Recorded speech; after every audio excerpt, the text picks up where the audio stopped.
Every year, hundreds vanish inside our national parks. No struggle, no trace, just gone.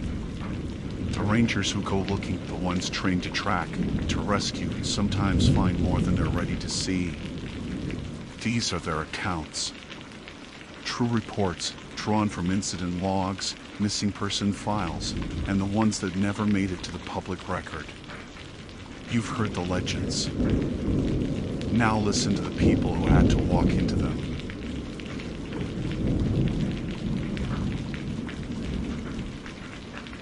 My name is Owen Briggs. I serve as an alpine ranger with Colorado Search and Rescue, stationed out of the San Juan Range.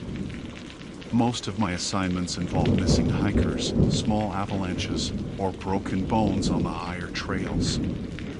I've done this work for nearly 10 years, long enough to know that the mountain doesn't kill out of malice, it kills out of patience. On October 2nd, we received a report of a missing solo hiker named Derek Holtz. He was 33, an experienced mountaineer from Denver, last seen heading up the Long Traverse, a remote ridgeline that connects Mount Tilson to the western bowl of Mount Hope. It's an exposed route, narrow and windy, with patches of shale that crumble under your feet. Few people take it alone. Fewer still make it back without a story. Derek's partner called it in when he failed to check in via satellite by sundown. The signal had cut off at 4:11 p.m., GPS marker roughly halfway up the traverse. The weather was clear, low wind, cold but stable, and there was no sign of a fall in satellite overlays. It looked like he'd just stopped moving. By first light, I joined a 4-person rescue team, myself, 2 veteran SAR techs, Lucas and Alvarado, and a volunteer medic named Harper. We loaded snow gear, ropes, GPS units, and thermal scopes. I remember the air that morning was sharp, metallic. The kind that burns your lungs when you first start breathing hard. The trailhead was quiet when we arrived. Derek's Subaru sat alone in the gravel lot, a thin frost crusting its windshield. The forest beyond the gate stood dead still, not even the whisper of wind. I logged our start time at 6:47 a.m. and checked in with dispatch. We'd be operating on an 8-hour window before cloud cover and temperature drop made the upper ridge unsafe. By 8:30, we climbed above tree line. The sun broke over the eastern peaks, casting the ridges in hard gold. The first hour was routine footprints, boot scuffs, broken shale where Derek's crampons bit deep. The prints were clean, steady, no sign of confusion or fatigue. He'd been moving confidently uphill. Then the track veered north, skirting along a narrow saddle. The wind picked up, low and cold, carrying that high-altitude hum, the kind that seems to live inside your ears more than outside. I noticed Lucas stopped a few paces ahead, crouching. "You seen this?" he called. The prints ahead weren't Derek's. There were 2 sets now, identical tread patterns but spaced differently, as if one person had walked the same trail again, only later. The kicker was direction. Both sets pointed uphill. We paused. Harper frowned, brushing her glove over the snow crust. Could have been his descent route. Then they'd angle down, Lucas said quietly. We followed the prints for another half mile. They continued side by side, sometimes overlapping, sometimes diverging. It was impossible to tell which came first. Alvarado marked the spot with an orange flag and radio dispatch to log the anomaly. By 10 a.m., we reached the base of the Long Traverse proper. It stretched before us like a broken spine of rock, thin, gray, and serrated, with the valley dropping off thousands of feet on either side. The wind screamed across it, carrying flecks of snow that stung the face.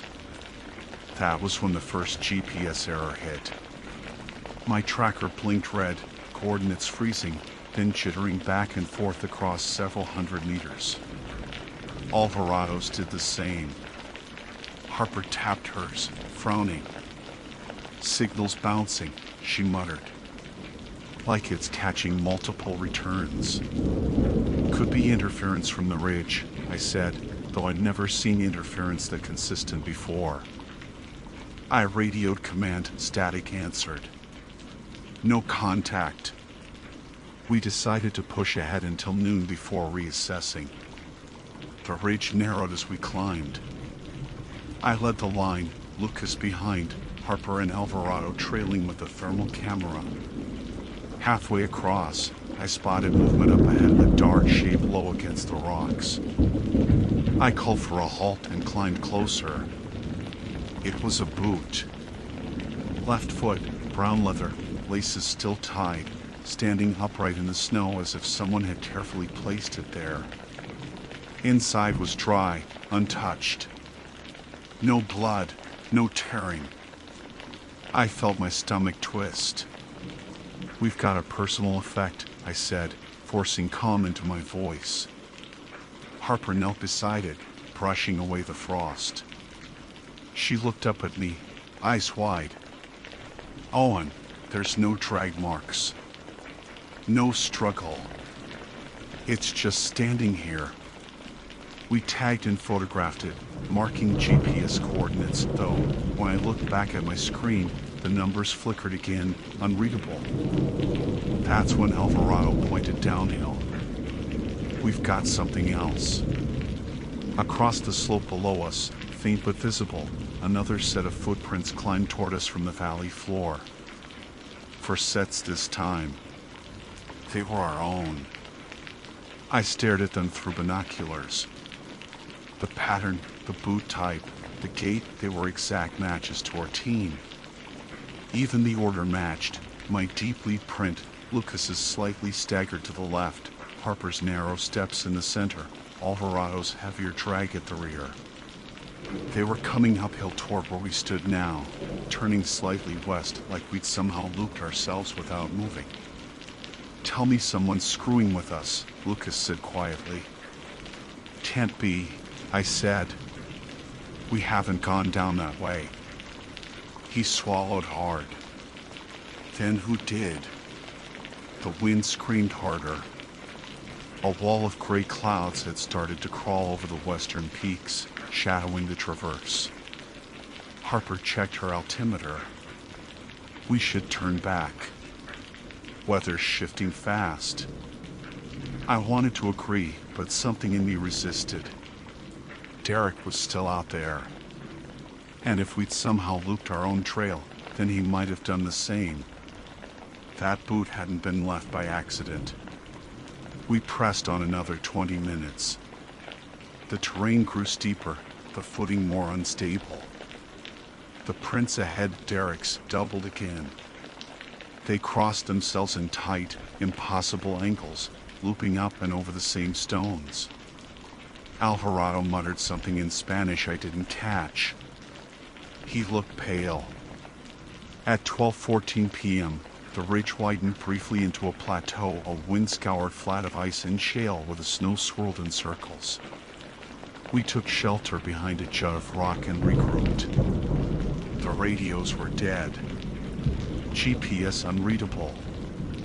The clouds had sealed the sun completely, turning the world colorless. Then Harper froze.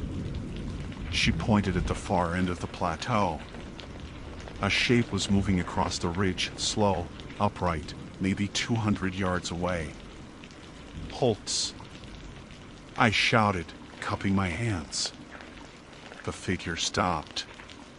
It faced us. For a moment, I could swear it was Derek, same dark jacket, same build. But something about the way he stood was wrong. His stance was too still, too measured, as if waiting. I started forward before I realized the prints leading from the figure's direction matched ours perfectly. Every step mirrored our own spacing. Every indentation identical. Then the figure stepped back and vanished into the light. Harper called out again, but the wind devoured her voice. We reached the spot minutes later. Nothing. No one. Only 4 sets of prints converging and crossing in all directions like some drawn-out maze, all leading back to the center. Lucas knelt, pressing his glove to the snow. "They're warm," he said. I looked down. Steam was rising faintly from the impressions, as if the ground itself still remembered us standing there. Alvarado turned in a slow circle. "We're wasting daylight," he said. His voice trembled. We turned back. Now! But I couldn't. Something in that web of footprints felt like a message. Like the mountain itself was telling us something we weren't supposed to understand. I took one more step forward and realized the next print that formed wasn't mine. The snow pressed inward, clean and deliberate, right in front of my boot. No one there. Just the mark. That was when I finally said it. "We're leaving." We turned downhill. The ridge had darkened to a flat, pewter gray. The wind screamed in a new pitch, almost like a human voice carried thin across the peaks. I radioed for bass again, static, then a click. A faint, familiar voice answered. My own. "Copy that, team," it said. "We're already headed back."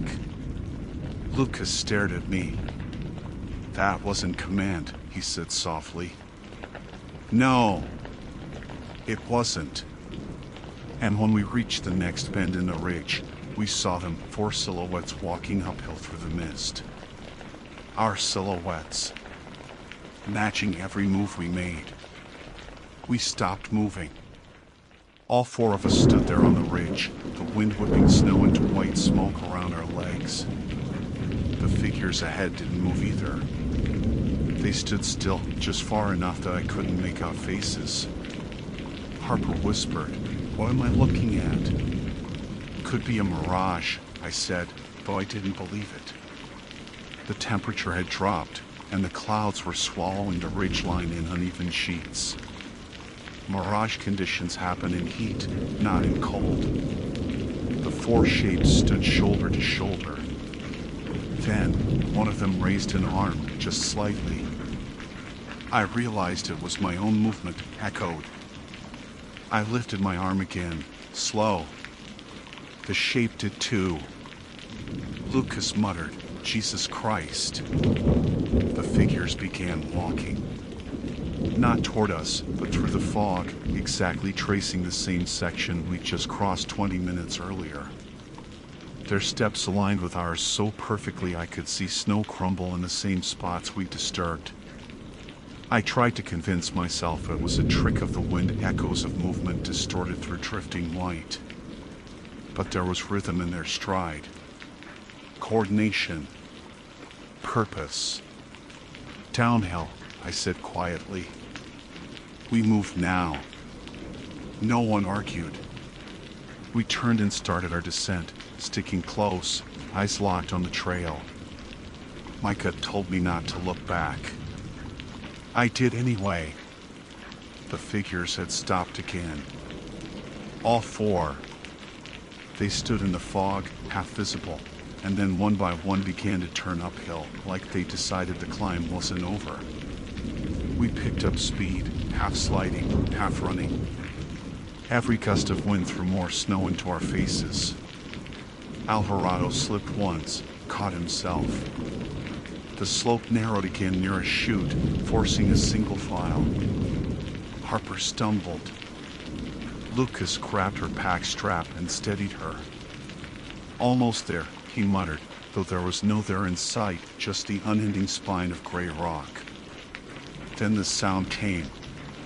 It was faint at first, beneath the wind, a low, rhythmic thump. Not thunder. Not boots on stone either. More like something striking snow in even intervals, slow and deliberate. Thump. 5 seconds. Thump. We froze. Someone's ahead, Alvarado said, but his tone betrayed that he didn't believe it. We stood listening. The sound didn't echo the way noise usually does up here. It stayed close, contained, like it was wrapped inside the mountain itself. I called out, "Search and rescue." "Is anyone there?" Silence. Then one more thump, closer. Lucas's breathing grew fast. "That's not wind," he said. I moved forward with the radio raised, thumb pressed to transmit. "This is Briggs, Alpine Unit. Possible contact, North Ridge." The reply that crackled through was faint words chewed by static, but I recognized my own voice again. "Copy that, Briggs. We're here." I dropped the radio like it burned. It hit the snow, fizzing with static. Harper bent to pick it up, but I stopped her.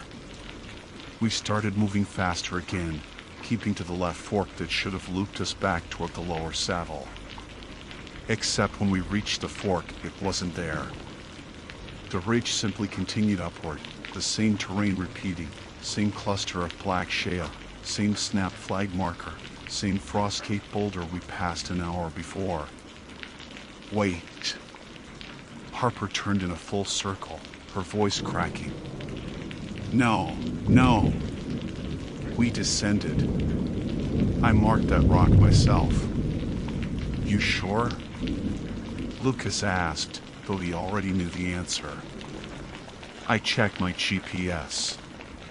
The screen was blank white, coordinates reading 0.000, 0.000.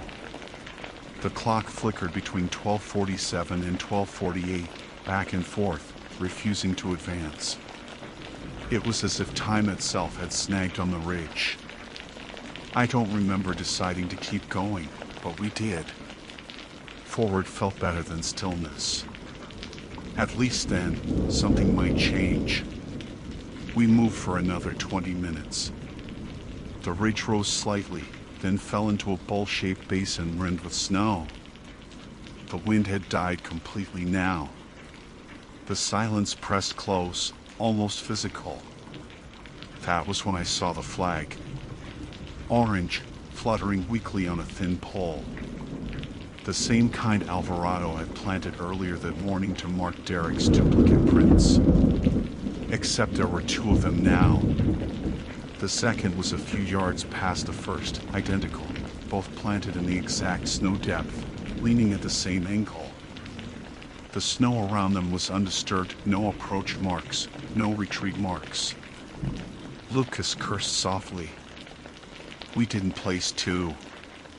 Alvarado walked up to the nearer flag and stared at it like he might rip it out of the earth. "This is mine," he said. "The other one shouldn't be here." I looked past him and saw movement again. For figures on the far lip of the basin, still walking uphill. They were closer now, close enough that I could see colors. Orange jackets. Rescue tier.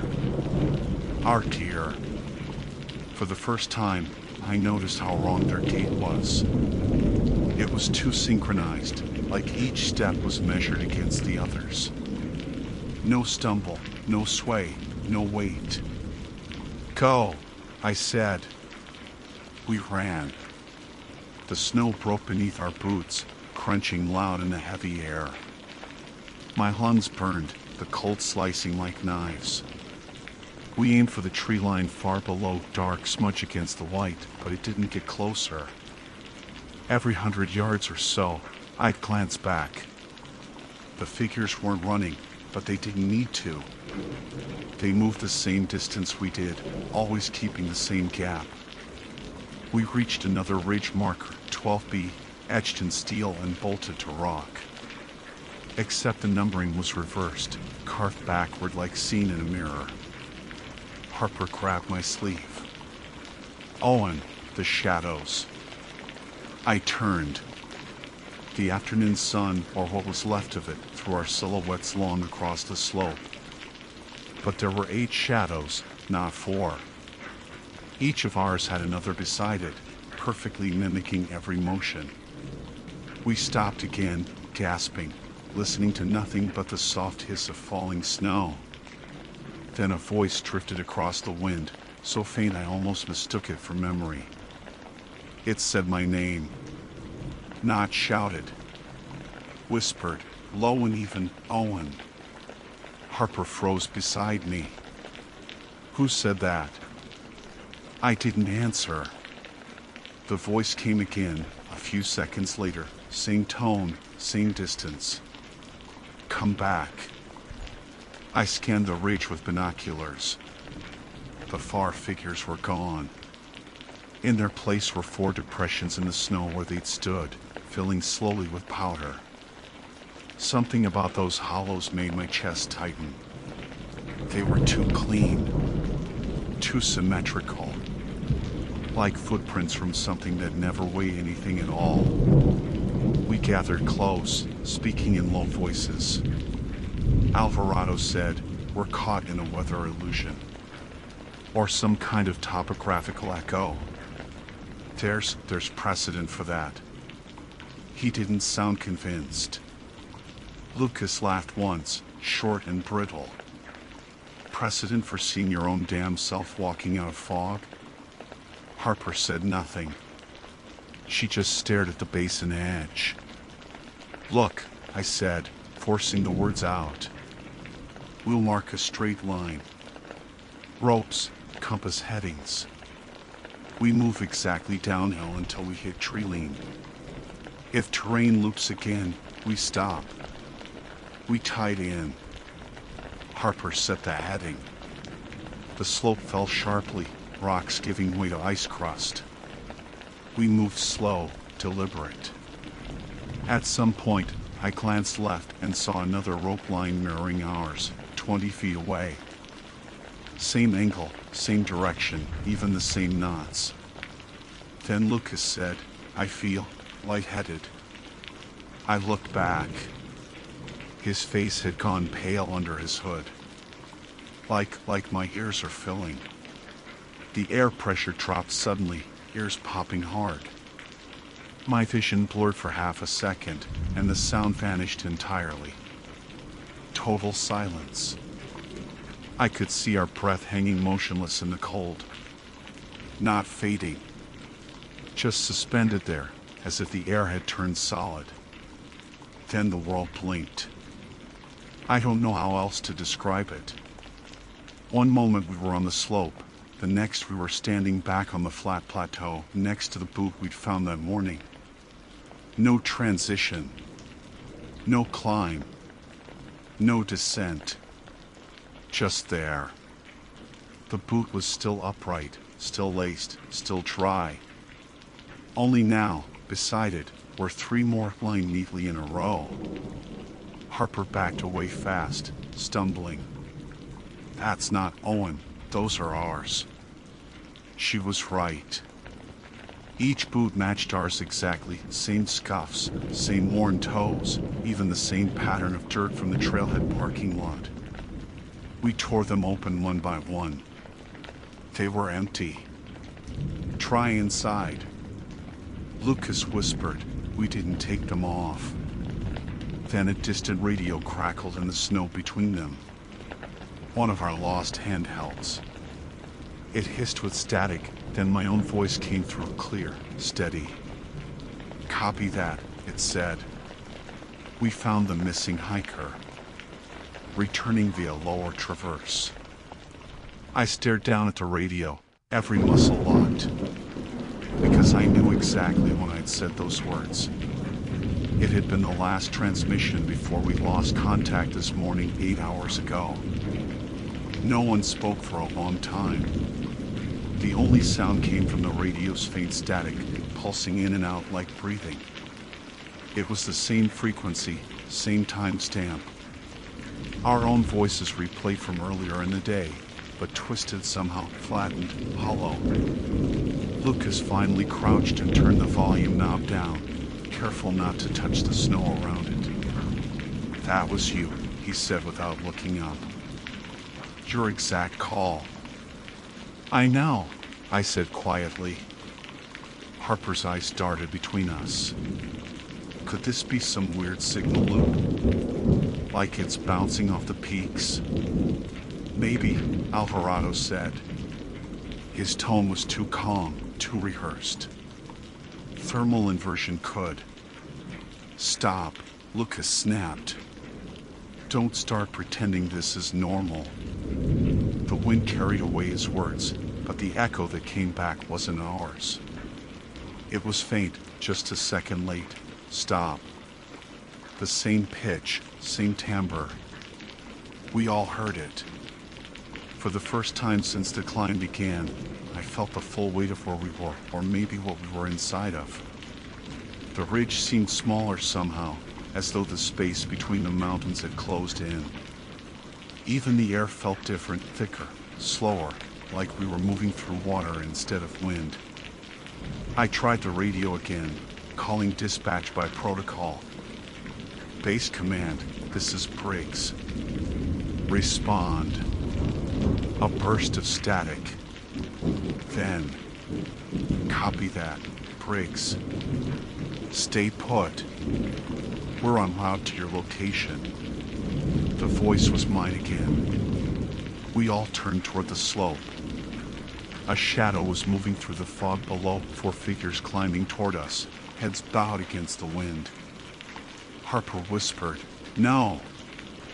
I could see their shapes clearer now. Orange jackets. Rescue packs. Same configuration, me in front, Lucas left, Harper middle, Alvarado right. It wasn't a reflection. The light was too dull, the angle too low. They were coming uphill from where we just tried to descend. "Don't look," I said. "Just move." We turned away and started south along the ridge. My heart hammered, adrenaline running thin now, replaced by something colder, calculated fear. Every 50 steps, I'd glance back. The figures always stood just far enough away that details blurred. They didn't hurry, didn't slow, just kept walking. The ridge narrowed again ahead, and the wind roared up from the valley floor, carrying fine snow that glittered in thin light. The color of the sky had shifted, more metallic than gray, a pale silver that didn't belong to afternoon. Alvarado muttered something about compass drift. I checked mine. The needle spun slowly, never settling. Lucas said, "We're not getting off this ridge before dark."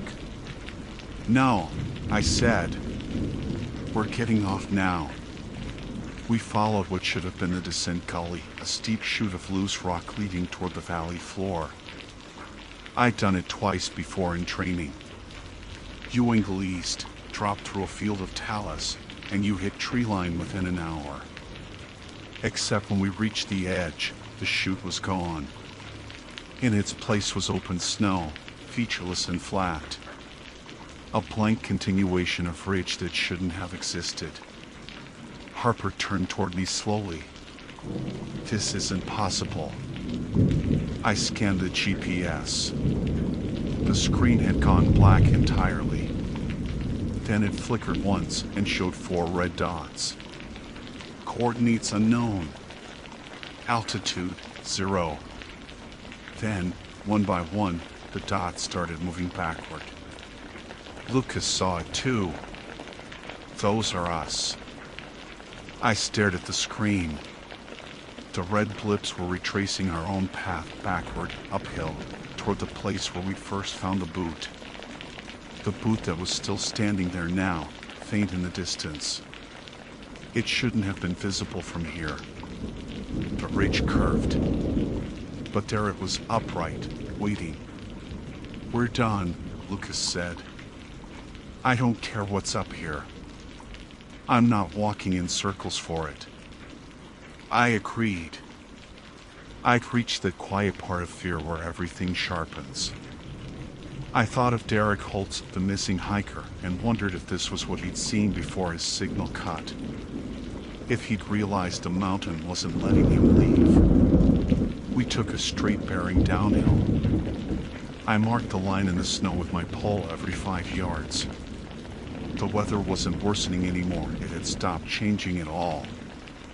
Even the snowflakes hummed slower than they should. Then we heard footsteps. Not behind us. Beneath. Soft, compacted thuds traveling through the ground, like someone walking inside the snow. Harper grabbed my arm. Please tell me you feel that. I did. The vibrations ran up through my boots. Rhythmic, steady, as if a line of people were marching underneath our feet. We picked up speed. None of us talked. It was all breathing in the scrape of Crampons on crusted ice. Another sound joined the footsteps, a faint high hum. Almost mechanical. When I looked up, I realized the ridge ahead was glowing faintly. A thin white light spread across the snow in a perfect line, like a horizon inverted. We crested the rise. There, 50 yards ahead, stood the rescue tent. Bright orange, half collapsed from wind, the same kind we packed that morning as backup. Only we hadn't set it up. Snow drifted around it, untouched. Lucas went first, unzipping the flap. His flashlight beam cut through the dim interior. Inside were 4 sleeping bags. 4 mugs. 4 packs lined neatly against the wall. All of them ours. I stepped closer and brushed frost from the tag on one pack. The name Patretto Briggs. That's mine, I said. Harper knelt beside hers, trembling. This is from base camp. We left this gear behind. The radio inside the tent crackled again. A different voice now, low, distorted, words drowned by static. Found them. Don't cross. Repeat, do not cross. Then silence. Alvarado backed out of the tent fast, shaking his head. We're in the wrong place, he said. Or maybe the same place twice. I checked my watch. The hands had stopped at 1:17. The digital timer flashed, trying to reset, stuck between hours. Lucas's face had gone blank. Look outside. Across the ridge, far down the slope, 4 orange specks were visible in the fog, another tent, another mirror image of us, faint as reflections through glass. The 4 figures were there too, standing just outside it. They weren't moving anymore.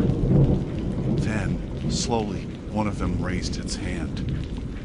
The motion rippled through the others, like a single breath passing between them. I realized they were waiting for us to answer. Harper whispered, "Don't move." But something deep in my chest, something I didn't recognize, made me lift my arm. The distant figure mirrored it instantly.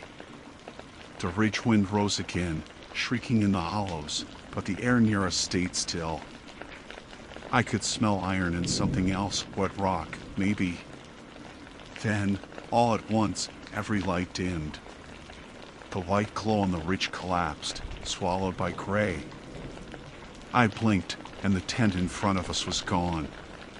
The snow beneath my boots was unbroken, no trace of where we'd stood seconds ago. Only our 4 sets of footprints remained leading straight toward nothing. Alvarado sank to his knees, pressing his hands over his head. No! No, we didn't. Lucas crouched beside him, shaking. You hear that? I did. The hum was back, deeper now, vibrating in my ribs. It wasn't sound anymore, it was resonance. I looked behind us and froze. Our other selves had moved closer. They stood just at the edge of visibility, lined in the fog. Their faces were dark hollows. Harper's voice broke into a whisper. Owen, what if they're not following us? What if we're following them? I didn't answer. I couldn't. Because I finally saw it each time we stepped forward. They did too, but the timing was wrong. A half-second delay, like an echo that refused to fade. The delay was shrinking. We turned downhill again, desperate, sliding on crusted snow. I didn't care if the ridge made sense anymore. I just wanted off it.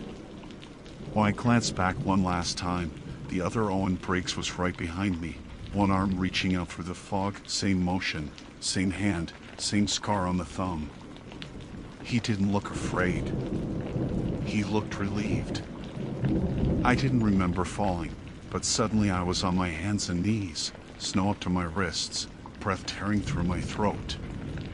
The ridge around us had gone utterly still.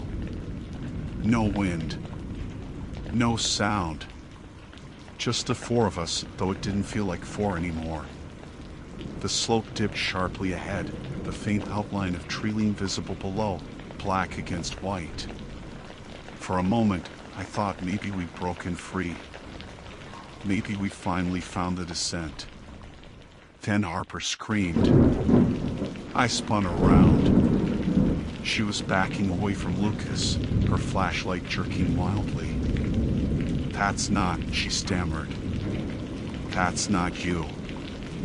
Lucas turned toward her, confused. What are you talking about?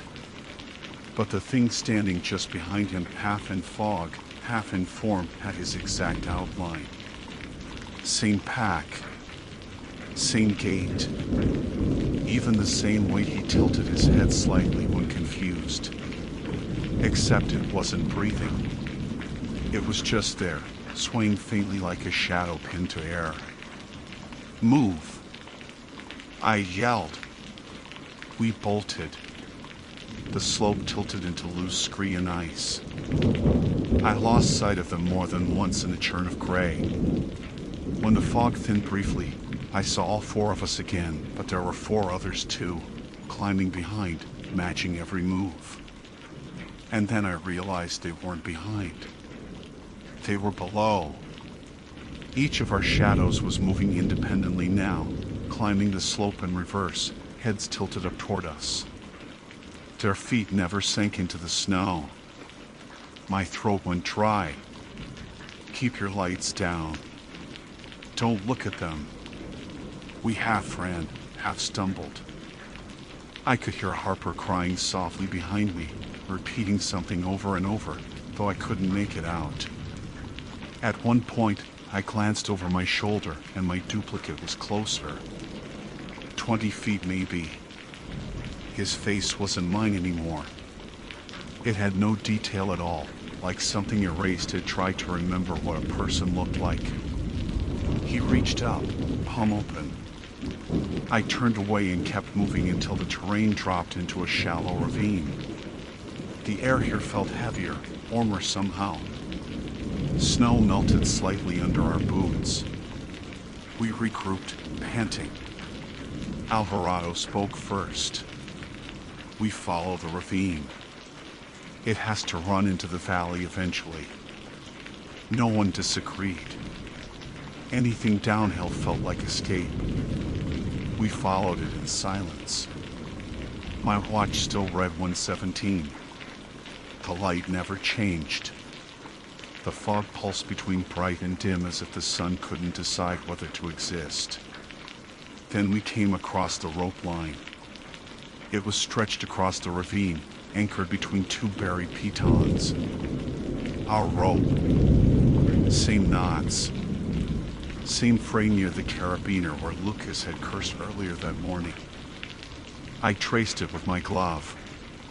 The snow around it was undisturbed, as though it had always been here. This is our descent line, I said. Then we're back at Harper stopped herself. Her expression changed, because hanging from the midpoint of the rope, half buried in drift, was another radio. The same model. Same channel sticker. The screen was dark, but the speaker clicked faintly, like someone was cycling through channels. I picked it up.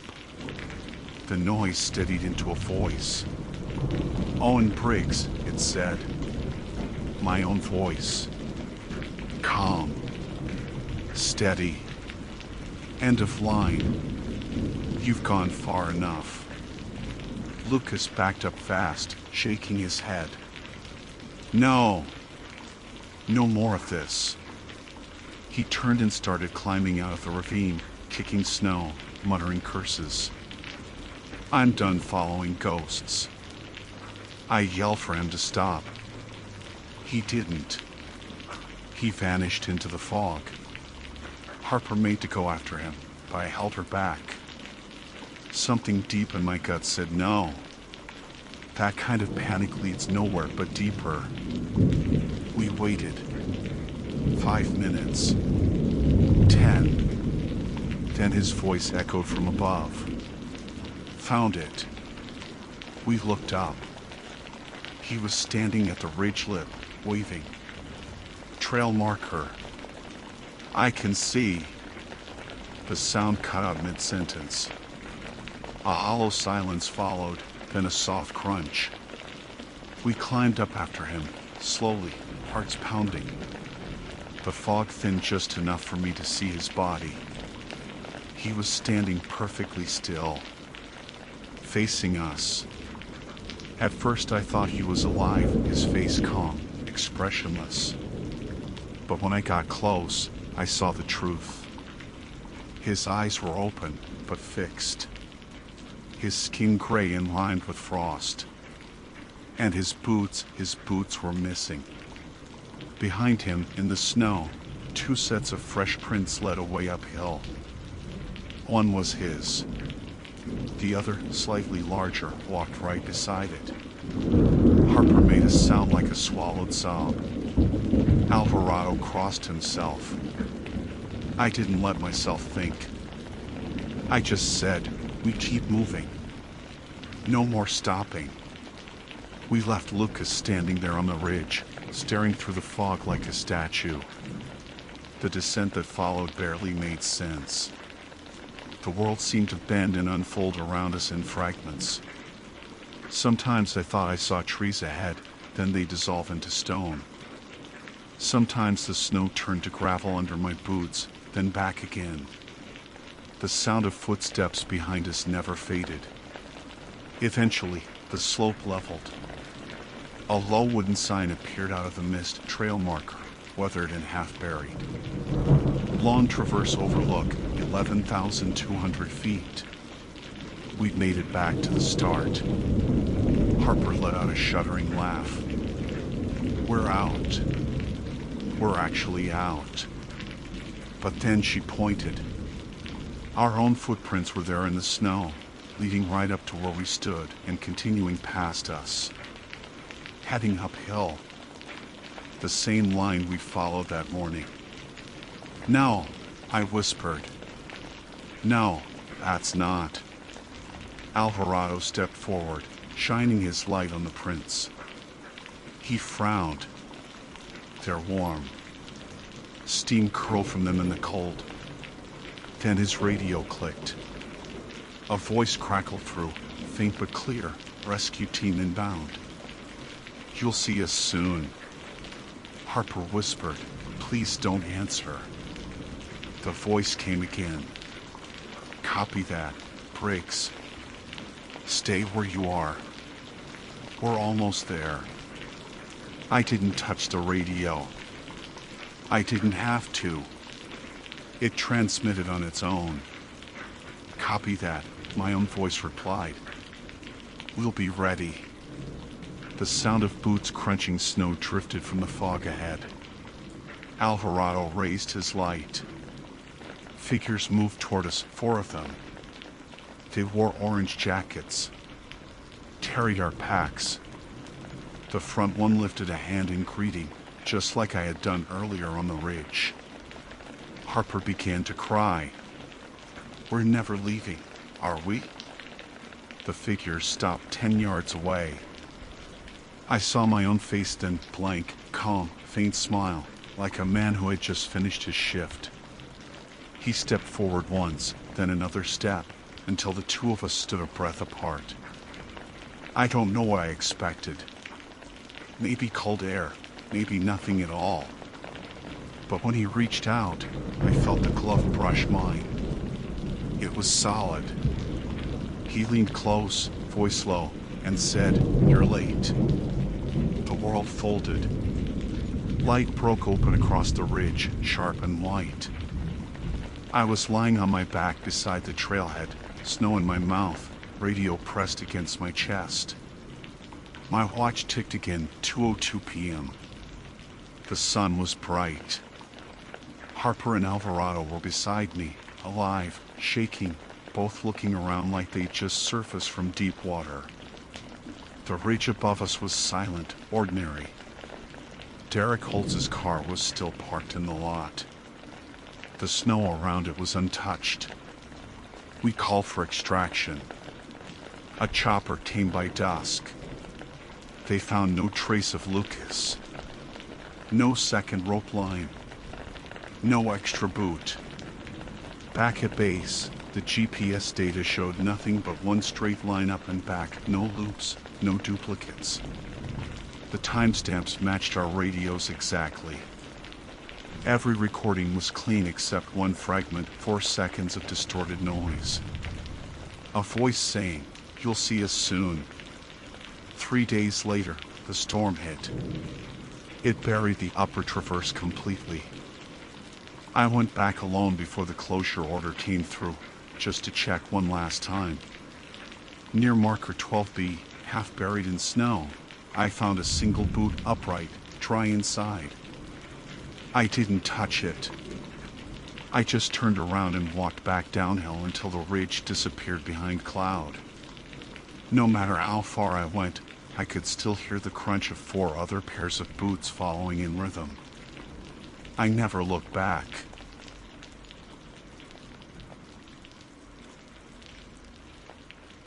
My name is Riley Shaw. I serve as a ranger for Mount Baker National Forest in Washington State, stationed out of the Maple Falls District Office. I've been here 6 years, long enough to know the rhythm of these woods. Long enough to sense when something is off. It started on a clear morning in late September. The kind of morning that carries a crisp stillness, like the forest is holding its breath before the first frost of the season. Dispatch radioed in a report from a group of campers who had passed through the Silver Basin Trail the previous night. They said they found an abandoned campsite about 8 miles and 3 tents, all zipped, no one around. At first, it sounded like a false alarm. People get spooked, leave early, or hike out on side trails without logging out. It happens. But what got my attention was how they described it. Nothing touched. Food sealed, stoves off, sleeping bags unrolled but empty. It felt wrong, one of them told me. By noon, I was heading up the trail alone. The Silver Basin route winds through old-growth cedar and Douglas fir, climbing gradually toward a series of high alpine meadows. It's remote enough that you lose cell signal by mile 2. The hike to the reported site takes about 3 hours. I carry my pack, radio, GPS, and a small evidence kit, standard procedure when investigating missing campers. The forest felt unusually quiet that day. Even the usual chatter of jays and chickadees was absent. Just the hum of wind threading through the branches, and my boots crunching against pine duff. Around mile 6, I stopped to rest by a small creek. The water ran low and cold, threading between stones slick with moss. I remember thinking how strange it was to not see a single other hiker. Normally, that trail is busy in fall photographers, day hikers, mushroom hunters. But that day it was empty. I reached the campsite around 3 p.m. The first thing I noticed was the symmetry. 3 tents stood evenly spaced in a semicircle, facing a small clearing where a fire pit sat cold and gray. The logs around it were arranged like seats. Everything looked clean, deliberate. No trash, no scuff marks, no broken twigs. Even the footprints in the dirt were faint, half softened by dew. I called into dispatch, gave my coordinates, and did a perimeter check. I found 3 backpacks stacked neatly near one of the tents, each with identification tags. Gaines, P, Morales, R, Tanaka, J, all registered hikers from Seattle, ages mid-20s to early 30s. They'd signed the trail register 3 days prior, expected up that morning. Inside the first tent, I found 2 sleeping bags unzipped but laid out flat. Their headlamps were resting on top, batteries still strong. In the second, clothes folded near the door, boots placed side by side. The third tent was zipped tight. When I opened it, I froze. Inside was a small camping lantern still glowing a faint yellow. It shouldn't have been. Those battery types burn out after a few hours, not 3 days. The air inside smelled slightly metallic. Not blood, not decay, something colder. I unzipped the flap further, crouched in, and saw a mug on its side, cocoa powder spilled across the ground sheet. It looked like someone had been sitting cross-legged there and simply tipped it over mid-sip. I checked the food containers next. Everything was sealed: jerky, oats, trail mix. Even the bear canister was properly locked and stowed 20 feet from camp. No sign of animals, no claw marks, no torn fabric. The fire pit held fresh ash, maybe from 2 nights ago. But no one had added wood since. The forest around the camp pressed in strangely. Sound didn't carry right. When I stepped back from the clearing, even my own breathing seemed muffled. I tried whistling once, a habit of mine when alone on trail, but the note came out flat, swallowed. I did another radio check. Maple Falls Base, this is Shaw.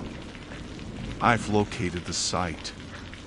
3 tents, no occupants, no sign of disturbance. Static. I waited, tried again. The line hissed faintly, then cut. That wasn't uncommon this deep in, but I made a note anyway. I decided to do a grid search, extending 50 yards around camp. The forest floor was soft, thick with pine needles.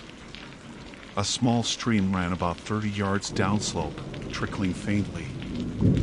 I followed it to see if they'd gone for water. Halfway there, I noticed something that didn't fit. A line of depressions, footprints, maybe 5 or 6, barefoot, adult-sized. The stride was steady but odd, each print pressed perfectly flat, as if whoever left them walked without bending their toes. They led directly across the stream, through the silt, and continued uphill into the trees. I followed. About 20 feet in, the ground sloped sharply and opened into a narrow ravine choked with ferns. The prints continued along the edge before fading into the underbrush. No signs of slipping, no drag marks. Whoever or whatever walked there had done so calmly. I stood there for a long minute, listening. Nothing. Then a faint echo reached me. It wasn't wind or water. It was more like resonance. A low hum, like when you press your ear to a power line pole and feel the vibration before you hear it. I turned slowly, trying to locate the source. The hum seemed to move, circling, just beyond sight. I returned to camp at dusk. The forest light had gone amber, shadows stretching long and thin across the clearing. I marked each tent, took photos, and set up my own small tarp nearby. Regulations said I should have hiked out before dark, but instinct said otherwise. Something about the site felt like it needed watching. As night settled, the temperature dropped fast. My fire cracked weakly. The forest still hadn't made a sound. No owls, no insects, no rustling leaves. just the occasional tick of pine sap bursting in the flames. Around 9 p.m., I tried my radio again. Static, then a click. Not a voice, not even feedback, just one crisp click on the open channel. Maple Falls Base, this is Shaw, I said quietly. If you're reading, please respond. Silence. Another click. This time closer, like someone had pressed a radio key nearby. I looked around. My fire cast a small circle of light, the tents beyond it faint silhouettes. I switched frequencies, trying emergency channels. Each one answered with the same faint pattern, click, pause, click. I stood up, flashlight raised, sweeping the clearing. That's when I noticed the third tent's flap was open. I was sure I'd sipped it earlier. The lantern inside was dark now, finally dead. I approached slowly. The fabric moved slightly, like caught in a draft, but the air was still. I knelt, lifted the flap, and shone my light inside. Empty. Except there were new prints in the dirt near the entrance. Barefoot, flat, same as the ones by the stream. Only these pointed outward. I backed away, heart hammering. The forest edge felt alive, though I couldn't see movement. Just a faint shift of shadows, like the trees had leaned an inch closer. The radio clicked again. Once, then twice, in rhythm with my own breathing. I turned it off, sat down by the fire, and waited. The silence stretched deep and heavy.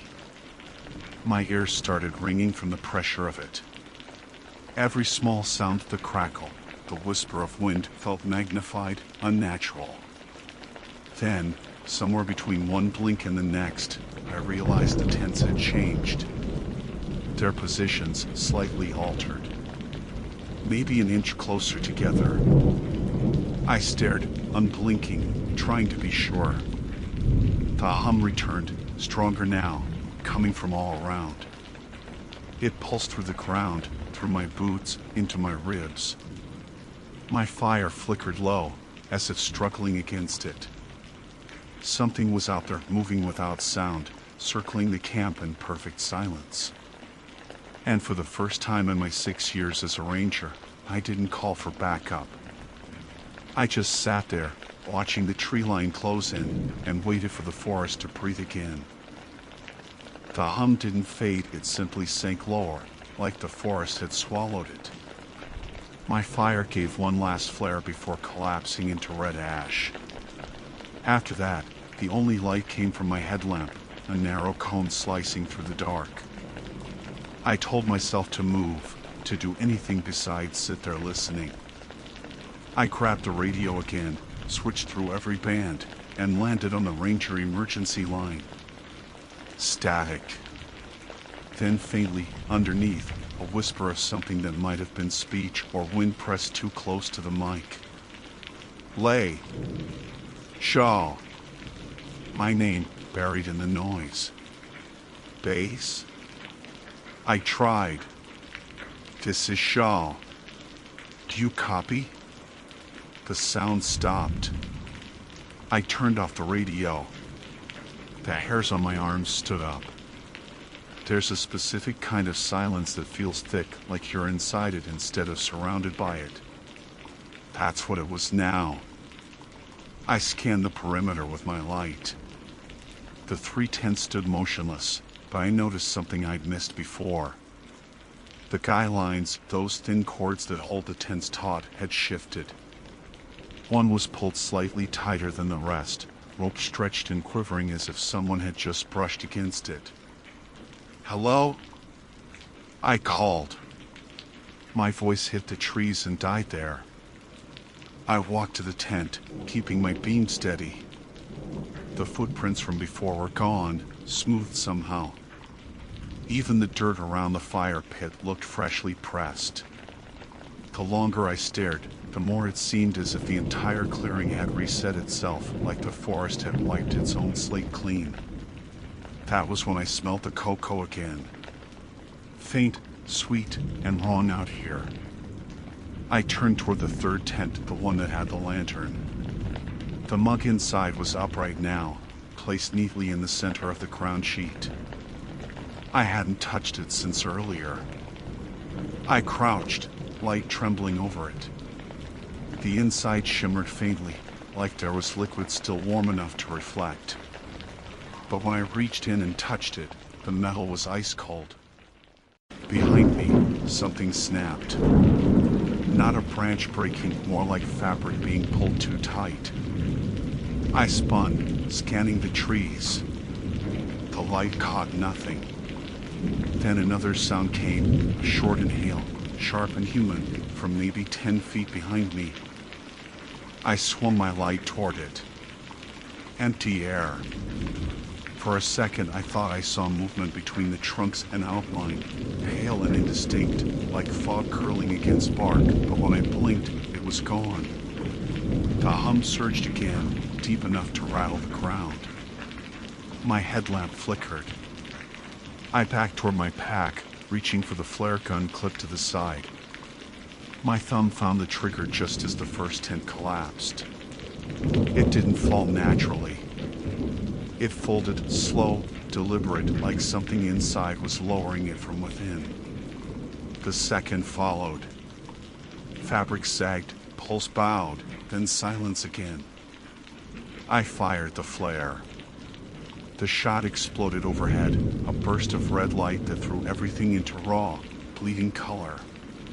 For a heartbeat, the entire clearing was visible. And that's when I saw them. 3 figures standing just beyond the ring of light.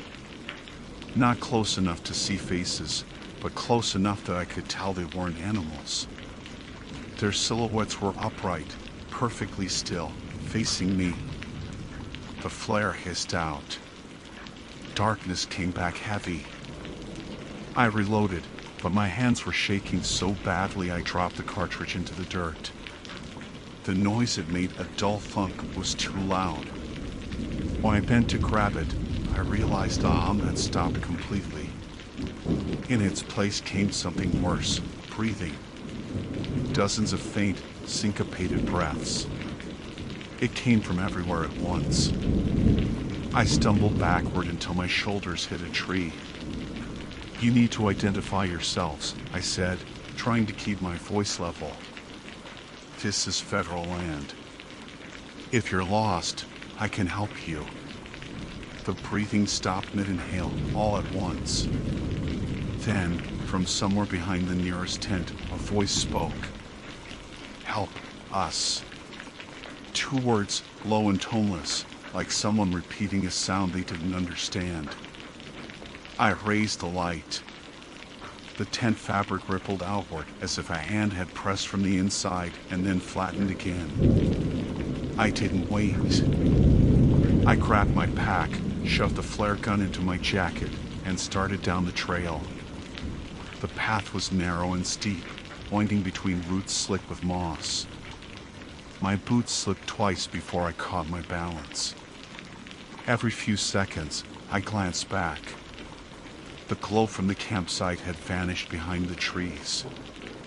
Half a mile down, I stopped to orient my GPS. The screen glowed faint green. My coordinates blinked, then froze. The compass spun wildly before locking onto a direction that didn't make sense north, even though I was heading west. I tapped it, reset. Same reading. That was when I noticed the trees. They were wrong. Thicker, older, spaced too evenly, as if I'd stepped into a stand I didn't recognize. The Silver Basin Trail doesn't loop, but when I looked up, I could see light between the trunks ahead. A clearing. I stepped out and froze. It was the same campsite. The tents. The fire pit. Even the mug in the third tent. I turned full circle, trying to make sense of it. My GPS still blinked the same coordinates. Somehow I'd walked downhill for 20 minutes and come back to the same place. My chest felt tight. I needed to think, to breathe, but the air was thick again, pressured, humming faintly. The trees seemed closer now, trunks shadowing the edges of the clearing like a fence. I checked my watch. 10:48 p.m. I'd been gone less than an hour. Then, from inside the first tent, the zipper moved. Not fast, just slowly, tooth by tooth, until it reached the bottom.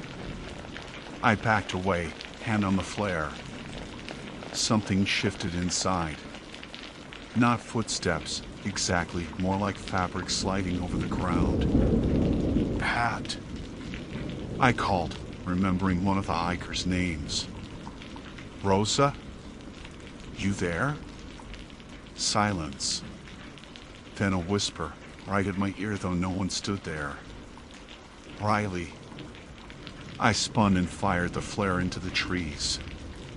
It burst red, and for half a second I saw a face reflected in the light, gray, featureless, eyes like empty hollows. Then it was gone, and the flare hissed into the dirt.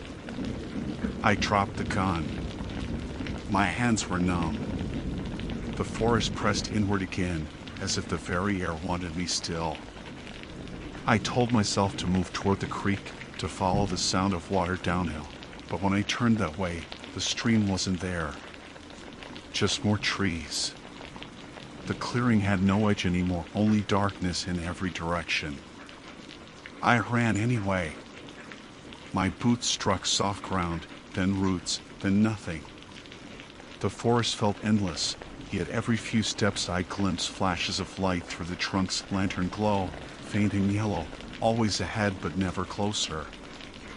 At some point, I stumbled. The world tilted and I hit the ground hard, breath punched out of me.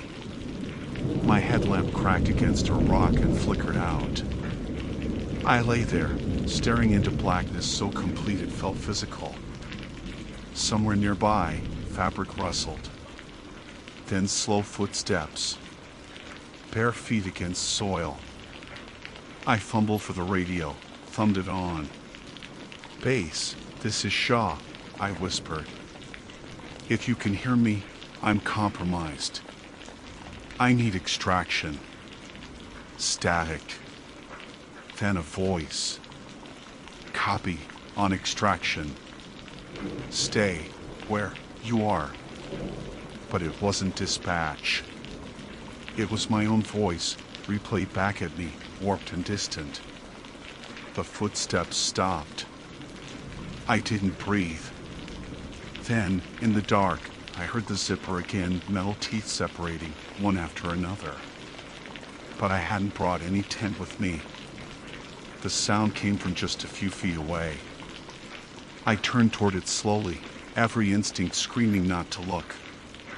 And there, outlined faintly against nothing, was the shape of a tent thin as breath, made of shadow and air unfolding itself before me.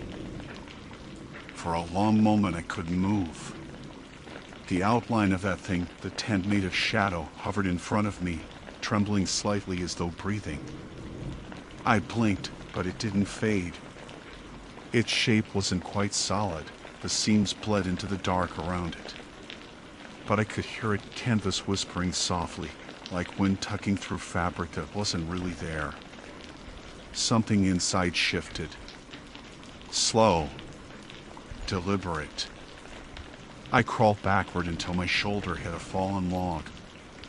The air had weight now, thick enough to taste cold metal, ozone, maybe copper. Every breath scraped my throat raw. The zipper sound came again. One tooth at a time. The tent opened from the inside. I aimed my flashlight toward it. The beam landed on nothing. Empty space where the flap should have swung open. Only a faint distortion in the air, like heat shimmer over asphalt. Then something stepped through it. At first I thought it was a person. It had the shape of one head, arms, legs, but wrong somehow. The proportions were stretched, limbs a fraction too long, posture too still. The outline flickered between solid and not, as though my brain couldn't decide what it was seeing. "Hello?" The word came out as a rasp. The figure tilted its head. That motion broke me. I turned and ran. The forest slammed shut around me, black trunks flashing in the narrow reach of my beam. Branches tore at my sleeves, caught my pack straps. My breath came loud, ragged, filling the quiet like something obscene. I didn't care which direction anymore, only away. I counted my steps in my head. 40, then 60, then 100. The ground started rising. The air changed cooler, thinner. Somewhere behind me came a sound like fabric dragging over bark. I kept running until the trees broke open onto a ridge. Below lay the valley, a pale ribbon of mist curling over the treetops. The moon hung low and dull, half-eaten by cloud. I tried my radio again, voice shaking. "Base, this is Shaw. Emergency priority." Repeat, emergency, possible missing persons, hostile environmental anomaly. Request evac team. Static. Then a whisper under it, that same warped mimicry of my voice, "Stay where you are." I almost threw the thing off the ridge. Instead, I turned it off, stuffed it deep in my pocket, and looked for any sign of the trail. But what lay below wasn't the Silver Basin path. It was another clearing. The same 3 tents. Perfectly spaced. The fire pit cold and gray. "No," I muttered. "No, no, no." I stumbled down, half sliding on loose soil. The world felt wrong in scale, as if I was moving too slow for the space I crossed. When I reached the clearing, everything looked freshly set again, as though the day had restarted. The tents were upright, lanterns faintly glowing from within. I circled them once, heart hammering. My boot caught on something near the first tent, a sleeping bag, half pulled out. It was still warm. The second tent had movement inside. I saw it in the fabric of soft pressure, the shape of a shoulder or knee pushing outward. My mind spun through every possible explanation. Carbon monoxide poisoning, hallucination, gas leak from a camp stove, but none of it fit. The air was sharp and clean, no smell of fuel, no distortion except the sound that kept bleeding through, that low hum, now almost rhythmic, pulsing like a heartbeat under the soil. I drew my knife, not for defense, just something real to hold, and stepped closer. "Rosa? Pat? June?" I tried again, voice cracking. From inside the second tent came a faint reply. Inside. I froze. It sounded like a recording, flat, mechanical. No inflection, just playback. Inside, it said again. I backed away. The hum deepened, vibrating through my chest. The ground beneath the tent started to tremble, just slightly, like water quivering before a drop falls. Then the zippers moved, all 3 at once. They opened outward in one smooth motion, and the air that came out hit me like a wall, freezing cold, carrying the faintest scent of lake water and something older, moss, earth, decay. The lanterns inside brightened to a pale white glow. For a second, I could see inside clearly. No people, but impressions remained. Indents where bodies had lain, sleeping bags compressed, cups overturned. And deeper inside each tent, shadows still clung, shaped almost like the missing hikers themselves, 3 voids in the light, pulsing faintly with the rhythm of the hum. I stumbled backward, nearly tripping over my own gear. My headlamp dimmed, flickered, and died. The only light now came from those tents. Something was happening to the ground. The soil darkened, softening under my boots. It wasn't mud, exactly. It felt like the top layer of the forest was losing substance, turning porous, sinking. The hum thickened. I took one step back, and the sound changed pitch higher, urgent, as if I triggered something. Then the first tent collapsed inward, silently. The glow vanished. The second followed, folding in on itself with impossible precision, like fabric being drawn into a single point. The third stayed upright. Its glow intensified, flooding the clearing with pale light. My shadow stretched long behind me.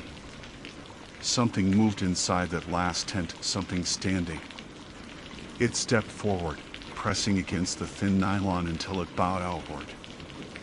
I could see the outline of its face through the fabric, flat, featureless, human-shaped but wrong.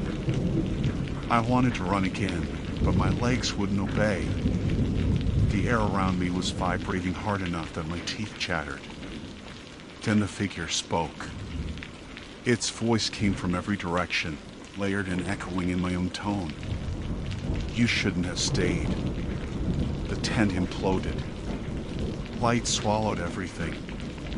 For a moment there was nothing, no sound, no forest, no weight. When I came to, I was standing in daylight. The sun low through trees. My pack lay beside me, damp with dew. My GPS blinked red, low battery. The campsite was gone. No tents, no fire pit. Just flattened grass. I thought maybe I'd imagined it all. Maybe I'd passed out, hit my head. But then I looked down and saw the footprints. 3 sets, barefoot, each leading away from where I stood. I followed them instinctively, half in disbelief. They led through the brush to a clearing I recognized, the same one from before, but this time it was occupied. A search team. 2 rangers and a sheriff's deputy stood by the creek, radioing in. One of them spotted me and froze. "Shaw," he called. "Where the hell did you come from?" I couldn't answer. My throat wouldn't work. They ran up, questions firing all at once. Where had I been? Was I hurt? Did I find the missing hikers?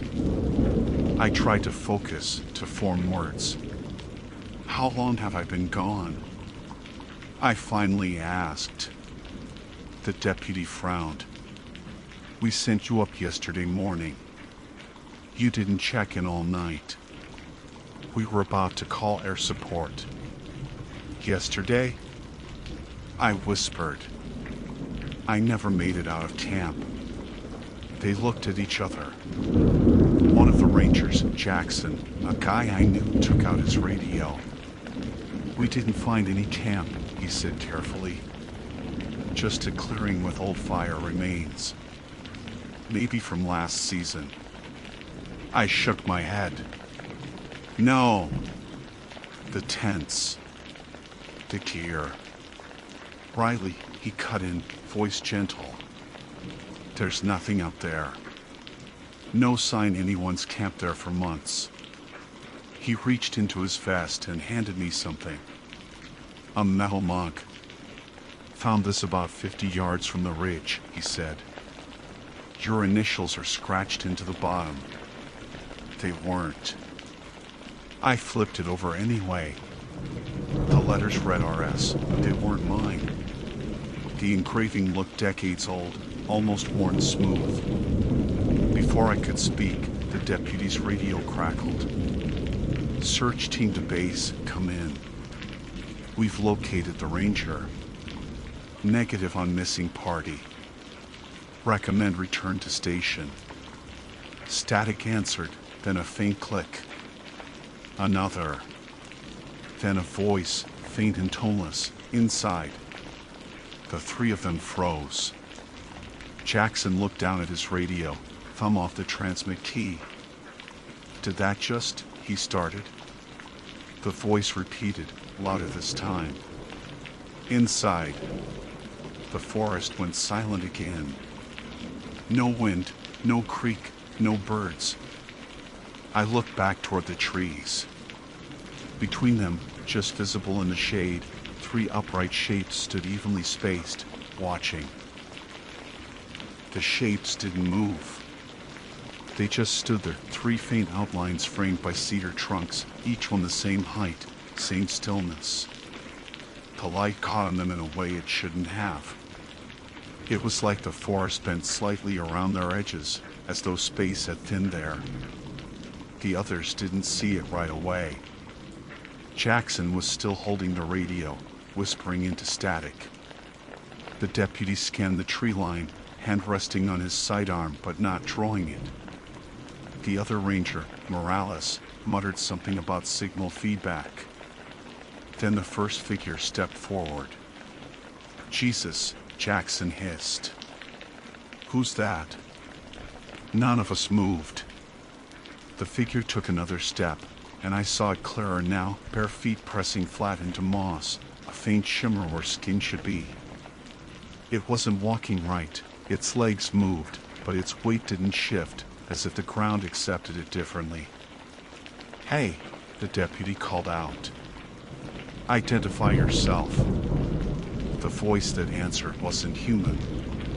It was the same hollow echo I'd heard in the tents, layered and delayed, words spoken after meaning. Inside, Morales swore and backed away, tripping over a root. The deputy raised his weapon. I shouted for him to stop, but before I could reach him, the sound hit. That hum. It tore through the clearing, low, powerful, vibrating through bone. My knees buckled.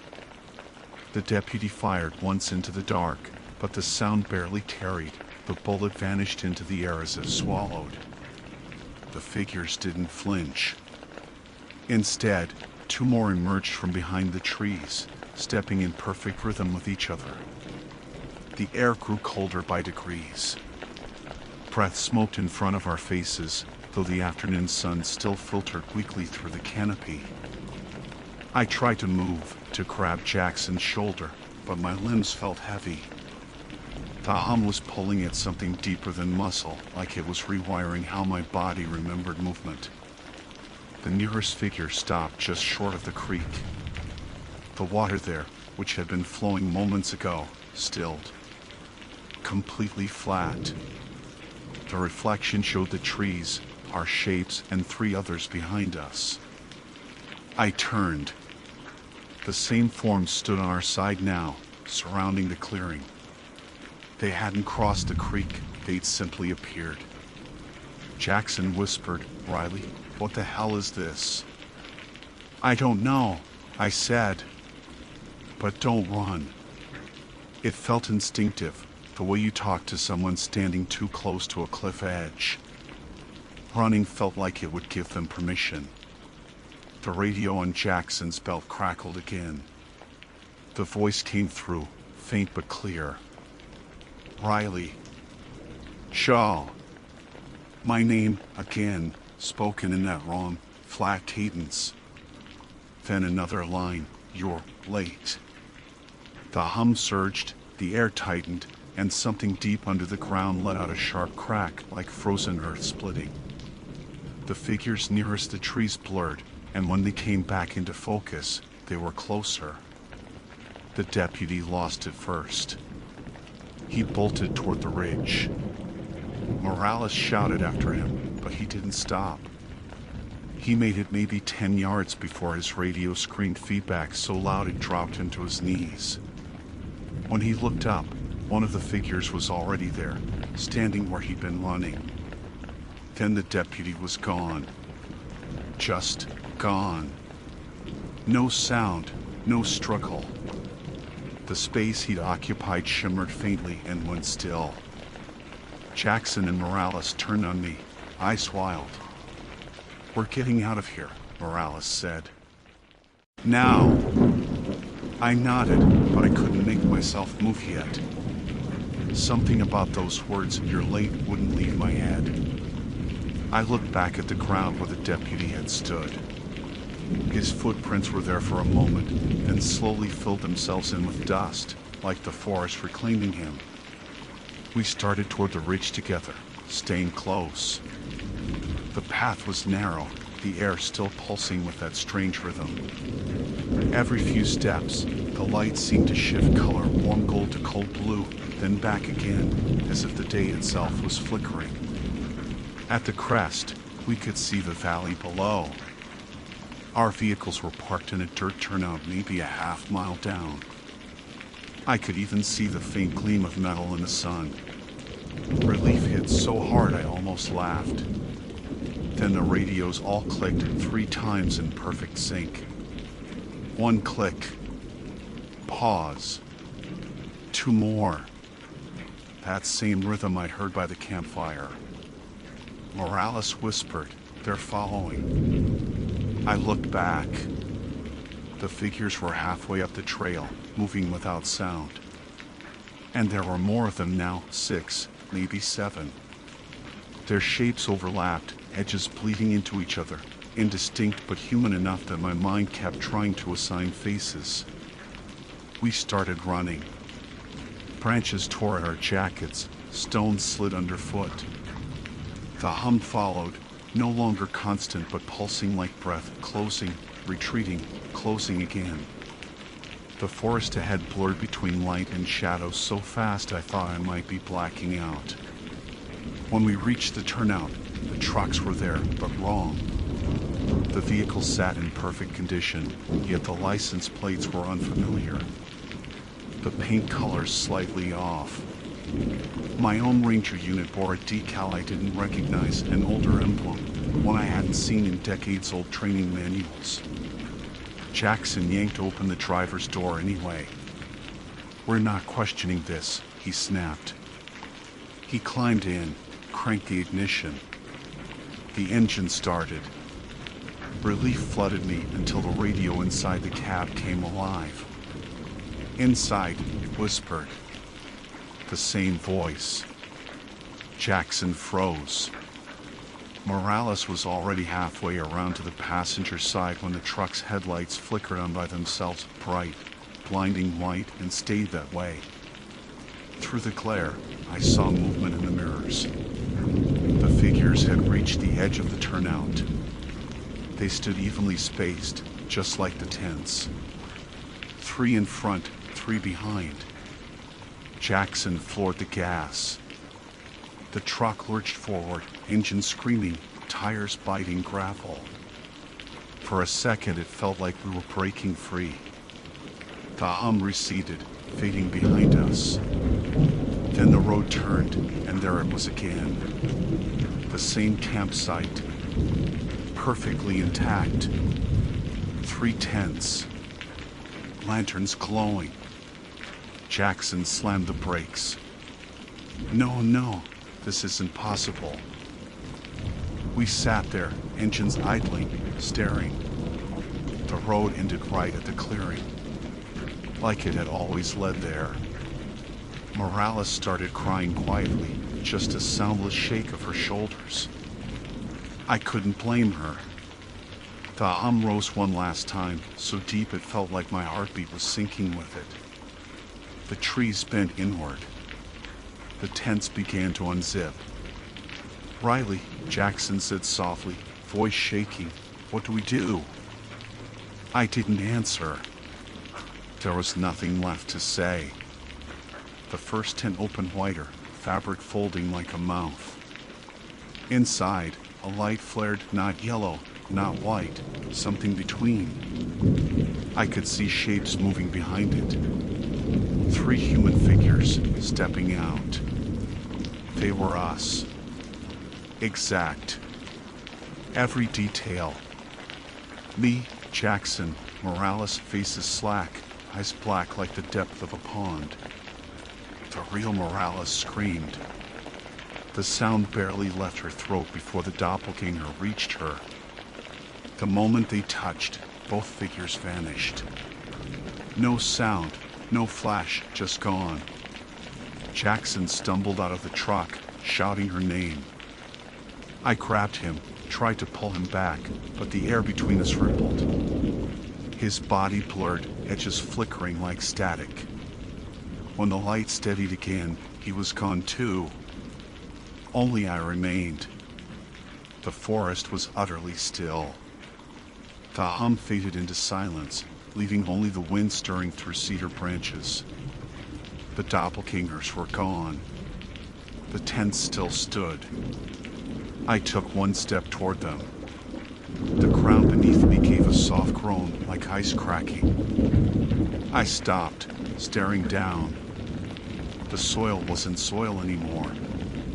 It was water. Black, still, perfectly reflective. And in it, I saw my own face looking back, expression blank, eyes hollow. Then it blinked. I stepped back fast. The reflection stayed where it was, still watching. Then slowly, impossibly, it began to rise out of the surface, dripping darkness, until it stood level with me. It smiled. "You're late," it said. The hum returned, louder than ever. The last thing I remember is the forest folding inward, the trees bending until they met overhead, sealing the clearing in shadow. When I woke, I was in my truck, engine cold, morning sunlight streaming through the windshield. My radio crackled once. "Ranger Shaw, this is base. You're overdue for check-in. Do you copy?" I stared out the window. The road ahead was clear. The forest quiet. Then the radio clicked twice. And a voice, not dispatch, answered back. "Inside."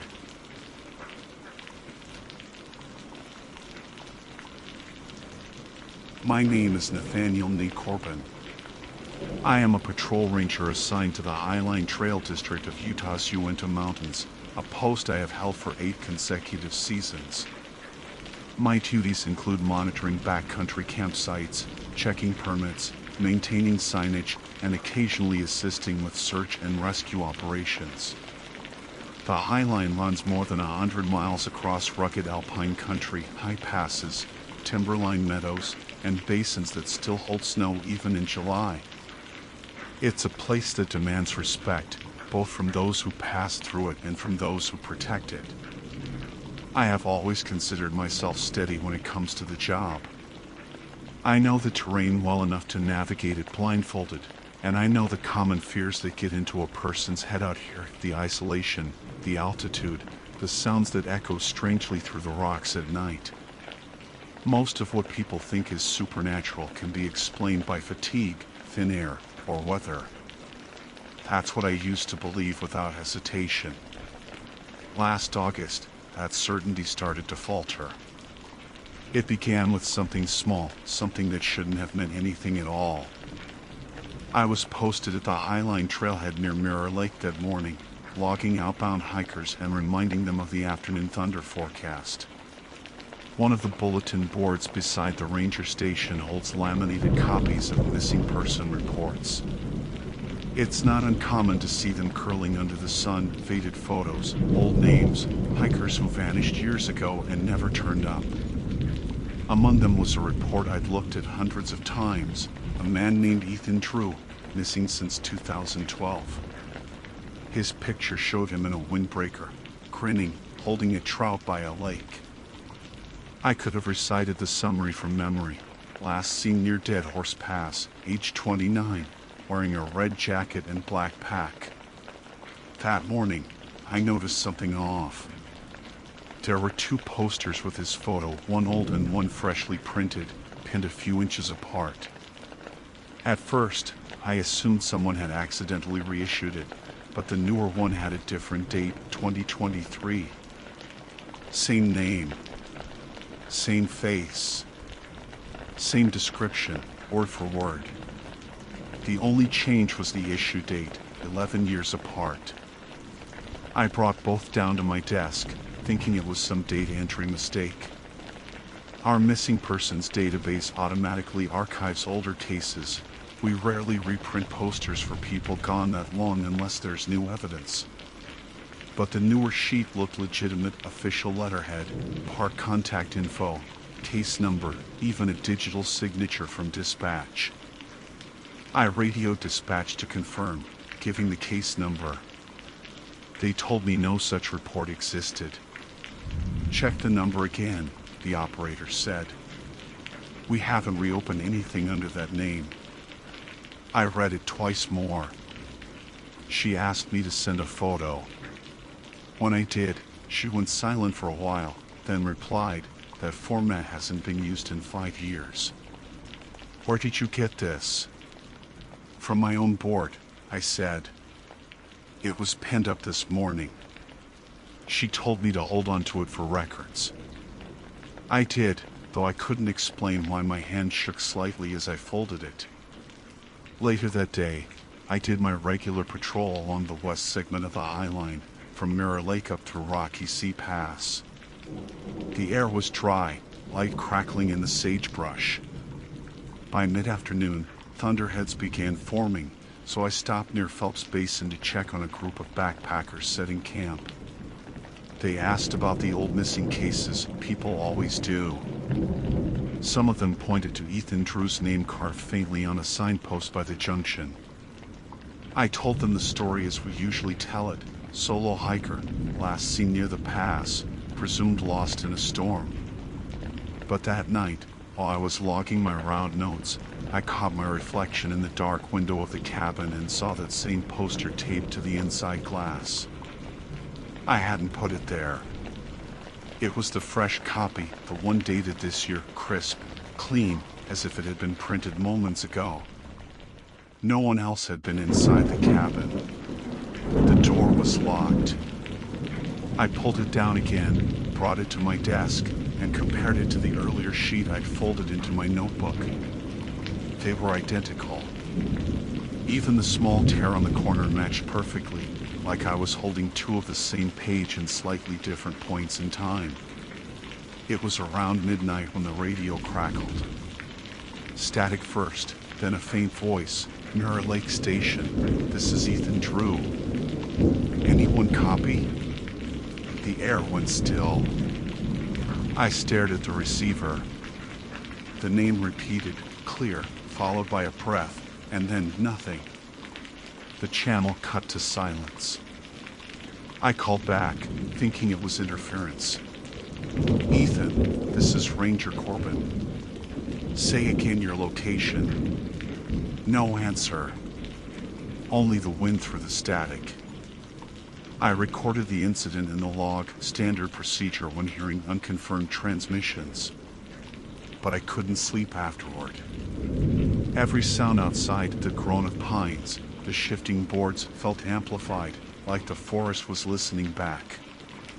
Around 3 a.m., I stepped out for air. The storm had passed, leaving the sky raw and cold. My flashlight swept the trail sign, and I stopped. Someone had taped another poster there, flapping slightly in the breeze. Same face. Same date. Fresh paper. I looked down the trail. The beam didn't reach far, but I caught the glint of white fluttering farther along another poster. Then another, each spaced evenly like markers leading into the dark. I followed 3 before stopping. They led straight toward Dead Horse Pass, the same place he'd disappeared. The same route I'd warned people not to take alone at night. Something in me, curiosity, duty, maybe guilt, made me keep going. The air thinned as I climbed. The trail crossed through stunted pines, then opened into rock and snow. My headlamp caught the glint of old rusted nails driven into a tree trunk in places where earlier search teams had hung markers. A low wind pressed against me, sharp with the smell of lightning. Then I heard it, a single voice calling faintly down the ridge. "Hello?" It wasn't from my radio. It was outside, tarried on the wind, too human to mistake. I froze, scanning the dark. The call came again, closer this time. Hello? Is anyone there? It was the same voice I'd heard over the radio. Calm, confused, young. I answered, shouting my name, identifying myself as Park Service. The reply came quick, desperate. I'm by the lake, please, something's wrong with the trail. And then it cut off in mid-sentence, like he'd been swallowed by the wind. The basin below Dead Horse Pass holds no lake. Only snowmelt ponds that vanish by midsummer. Yet when I looked down from the ridge, there was a shimmer of water where none should be, silver in the moonlight, ringed by dark trees that didn't exist on any map. I felt my stomach drop. The trail under my boots seemed subtly different, whiter, smoother, as though freshly cut. Another poster rustled ahead of me, pinned to a cairn. I knelt to take it down, but the photo on it had changed. It wasn't Ethan anymore. It was me. Same uniform. Same name badge. The issue date was tomorrow's. For a long time I stood there, holding it, the wind whipping the corners until it tore loose and blew downslope toward that impossible lake. I turned back then, fast, almost running. The posters behind me were gone. The trees looked closer than before, their trunks angled inward like ribs closing around a lung. I kept my light moving until the outline of the ranger cabin reappeared far below, faintly lit from within. Someone was inside. I hadn't left the light on. When I reached the porch, the radio was still crackling faintly through the open window. A voice whispered once more, lower now, tired, like it had traveled too far to reach me. Nate, stay off the eye line. Then only static. I shut the door, sat down, and watched the first trace of dawn bleed pale across the ridge. For the first time in 8 seasons, I didn't write a single line in my morning report. I didn't sleep at all that morning. The light came thin through the cabin windows, showing the rain streaks on the glass, the coffee mug still half full on the table. Every hour between midnight and dawn had stretched like thread ready to snap.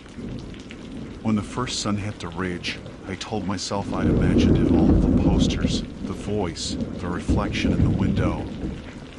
I'd been up too long, too far from anyone else, and the brain starts filling gaps when silence lasts too long. That's how rangers crack out here. I took the day's first report call from headquarters at 6:20. Routine check-in. Dispatch asked about weather, trail traffic, any incidents overnight. I started to say none, then paused. My eyes were on the folded posters lying under the radio mic. The old one. The new one. I'd meant to send them in with the supply truck last week. There was a false transmission overnight, I said. Unconfirmed voice claiming to be Ethan Drew. No further contact. There was a pause. Copy. We'll log it. Any further anomalies? I almost said no again, but my reflection caught in the window stopped me. The poster on the sill, my face, my name, the one marked with tomorrow's date, wasn't there anymore. Negative, I said finally. Everything's clear. After breakfast, I hiked toward Rocky Sea Pass to inspect a new section of trail markers that had washed out in the storm. The forest was slick and quiet, branches dripping like old plumbing. Normally I take comfort in it, the rhythm of boots on mud, wind and spruce, but something about the air felt too heavy, like it was waiting. About 2 miles up, I passed the notice board near the old horse corral. Fresh staples glinted on the frame. I stopped cold. There it was again, the poster. My face. Newly printed, no creases, same photo as before.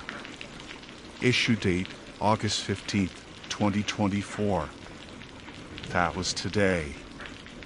I looked behind me, half expecting someone with a clipboard, maybe a prank from another ranger. But I was alone. The dirt road curved empty behind the trees. I peeled it off the board and checked the paper stock. Thick, official grade, like the ones we get from district headquarters in Vernal. Down in the corner, just under the case number, I noticed a tiny smear that looked like a fingerprint. Grease or blood, I couldn't tell. I shoved it into my pack and kept walking. By noon, I reached the pass. The clouds were closing in again, building from the west. There's a small stone shelter up there, just 3 walls and a roof, used for resting during storms. As I approached, I saw movement inside, someone hunched over a pack, wearing red. For a moment, my brain filled the blank automatically. Red jacket. Black pack. I called out. "Hey! You all right?" The person straightened slowly, turning toward me. A man, maybe late 20s, brown hair matted with sweat. He squinted against the light like someone just waking from a dream. "Are you, Ranger?" he asked, voice hoarse. "Yes," I said carefully. "You're up pretty high without weather gear. Where are you camped?" He frowned, like he hadn't thought about that. Camped? His eyes drifted over me, then past me toward the slope behind. When I followed his gaze, I saw nothing but snowmelt and rock. "I've been walking," he said after a pause, "trying to find the trail down." "Well, you're on it," I told him. Highline West segment. Closest exit's Mirror Lake, 10 miles. Something about the way he nodded, slow, uncertain, made me uneasy. I asked if he had ID. He patted his pockets, came up empty. Then, almost shyly, he pulled a laminated sheet from his jacket and held it out. It was the missing person poster. His own face. Ethan Drew, age 29. It looked brand new. My throat went dry. I'd expected a coincidence, a mistaken identity, a hiker joking about the legends. But the man in front of me was the same man from the photo, down to the scar under his jaw. "Where did you get this?" I asked. He stared at it like he'd never seen it before. "It was tacked to a tree," he said. "But it's wrong." "How?" He rubbed his temple, eyes distant. "The year. I don't remember 2020 anything. It was summer 12, maybe? I was with a group near Dead Horse. Then it snowed. There was no snow that summer. I wanted to ask 100 things, where he'd been, what he meant, but thunder cracked above us and the wind snapped through the pass like a whip.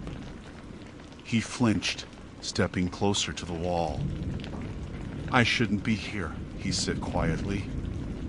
"Every time I come up this far, it starts over." "Starts what over?" He didn't answer. His pupils dilated wide, like he was looking at something behind me.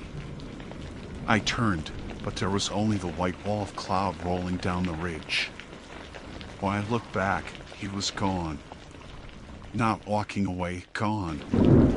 The space where he'd stood was empty, only wood footprints leading a few steps toward the trail, then stopping mid-stride. I ran after them, calling his name, my voice swallowed by thunder. Nothing. Just wind and mist. I searched the slope for another hour, circling wider each time, until the rain turned heavy enough to drive me back under the shelter. I radioed dispatch, reporting a potential contact fitting Drew's description. They said they'd send a team in the morning. But as I packed up, something caught my eye in the mud near the footprints, a fragment of paper, half buried. I pulled it free. It was the poster again. Mine this time. The edges soaked, my own photo staring up from under a layer of grit. The print was smeared but legible enough. Last seen August 15th, 2024. Mirror Lake Station. That was today's date, same as the one I'd found earlier. The rain thickened into sheets as I descended. My radio spat bursts of static the whole way, sometimes carrying what sounded like breathing, sometimes faint words I couldn't catch. When I reached the lower trailhead near dusk, the station light was already on. A truck I didn't recognize was parked out front, an older Ranger vehicle with the retired insignia still visible beneath the rust. I hadn't seen one of those in years. The door creaked as I pushed it open. Inside, everything smelled faintly of wet paper. Posters lined the walls, hundreds of them, layered over each other. Different names, different faces. Some old, some brand new. And right in the middle, lit by the weak lamp, was another of mine. My handwriting was on the corner. The signature field. I had signed it. Outside, thunder rolled again. I stepped closer to the desk, trying to steady my breathing. The file drawer was open, stacked with folders labeled in thick black marker, years stretching back to the 70s. And then I saw it. Corbin, Nathaniel, 1984 to 2012. I stared at it for a long time before touching it. Inside were weathered incident notes, photos of the same cabin I stood in, and a brief report. Subject, Ranger Nathaniel Corbin, last known contact August 15th, 2012. Failed to return from Dead Horse Pass patrol. Presumed deceased after 4 days without contact. 12 years ago. The room swayed a little as I read it. The words blurred, not from fear, but from a pressure that felt like the world folding inward. In the reflection of the cabinet glass, someone stood behind me. I turned fast, flashlight up. Nothing there, just my own reflection, faint but off somehow.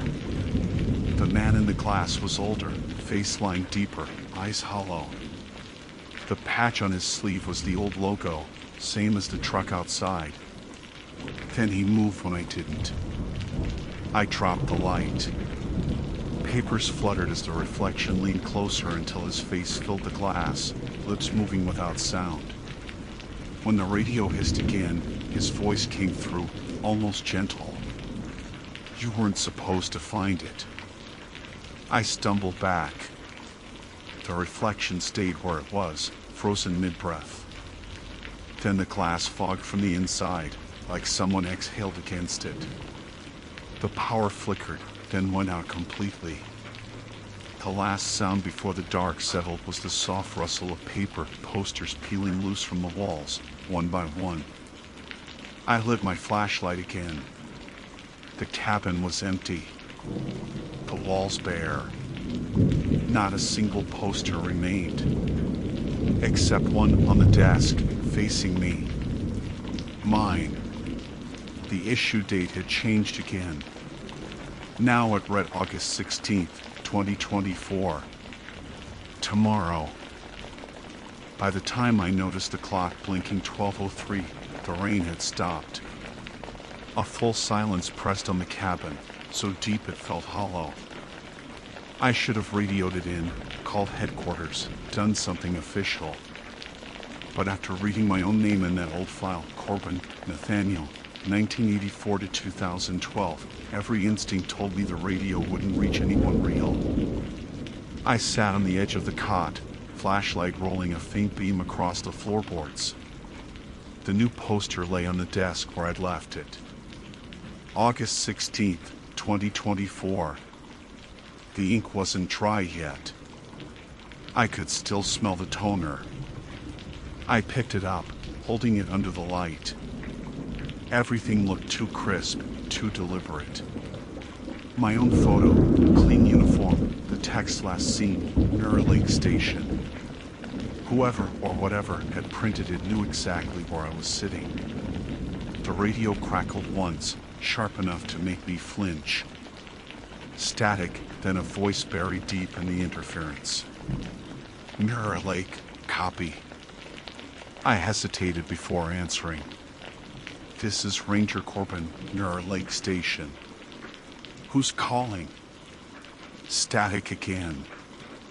Then Dead Horse, west of Pass. Stay, the rest drowned in distortion. I turned the dial, switching through the channels.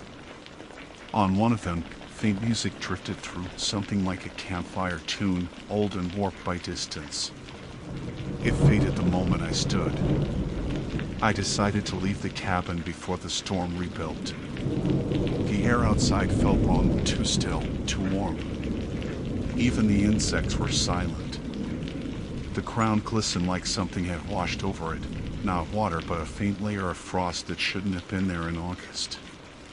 The truck out front was gone. Not driven away, just gone. The tire marks ended at the edge of the lot like they'd been erased. I started up the trail toward the ridge. My headlamp threw long shadows against the switchbacks, cutting through mist that clung close to the ground. Halfway up, I stopped.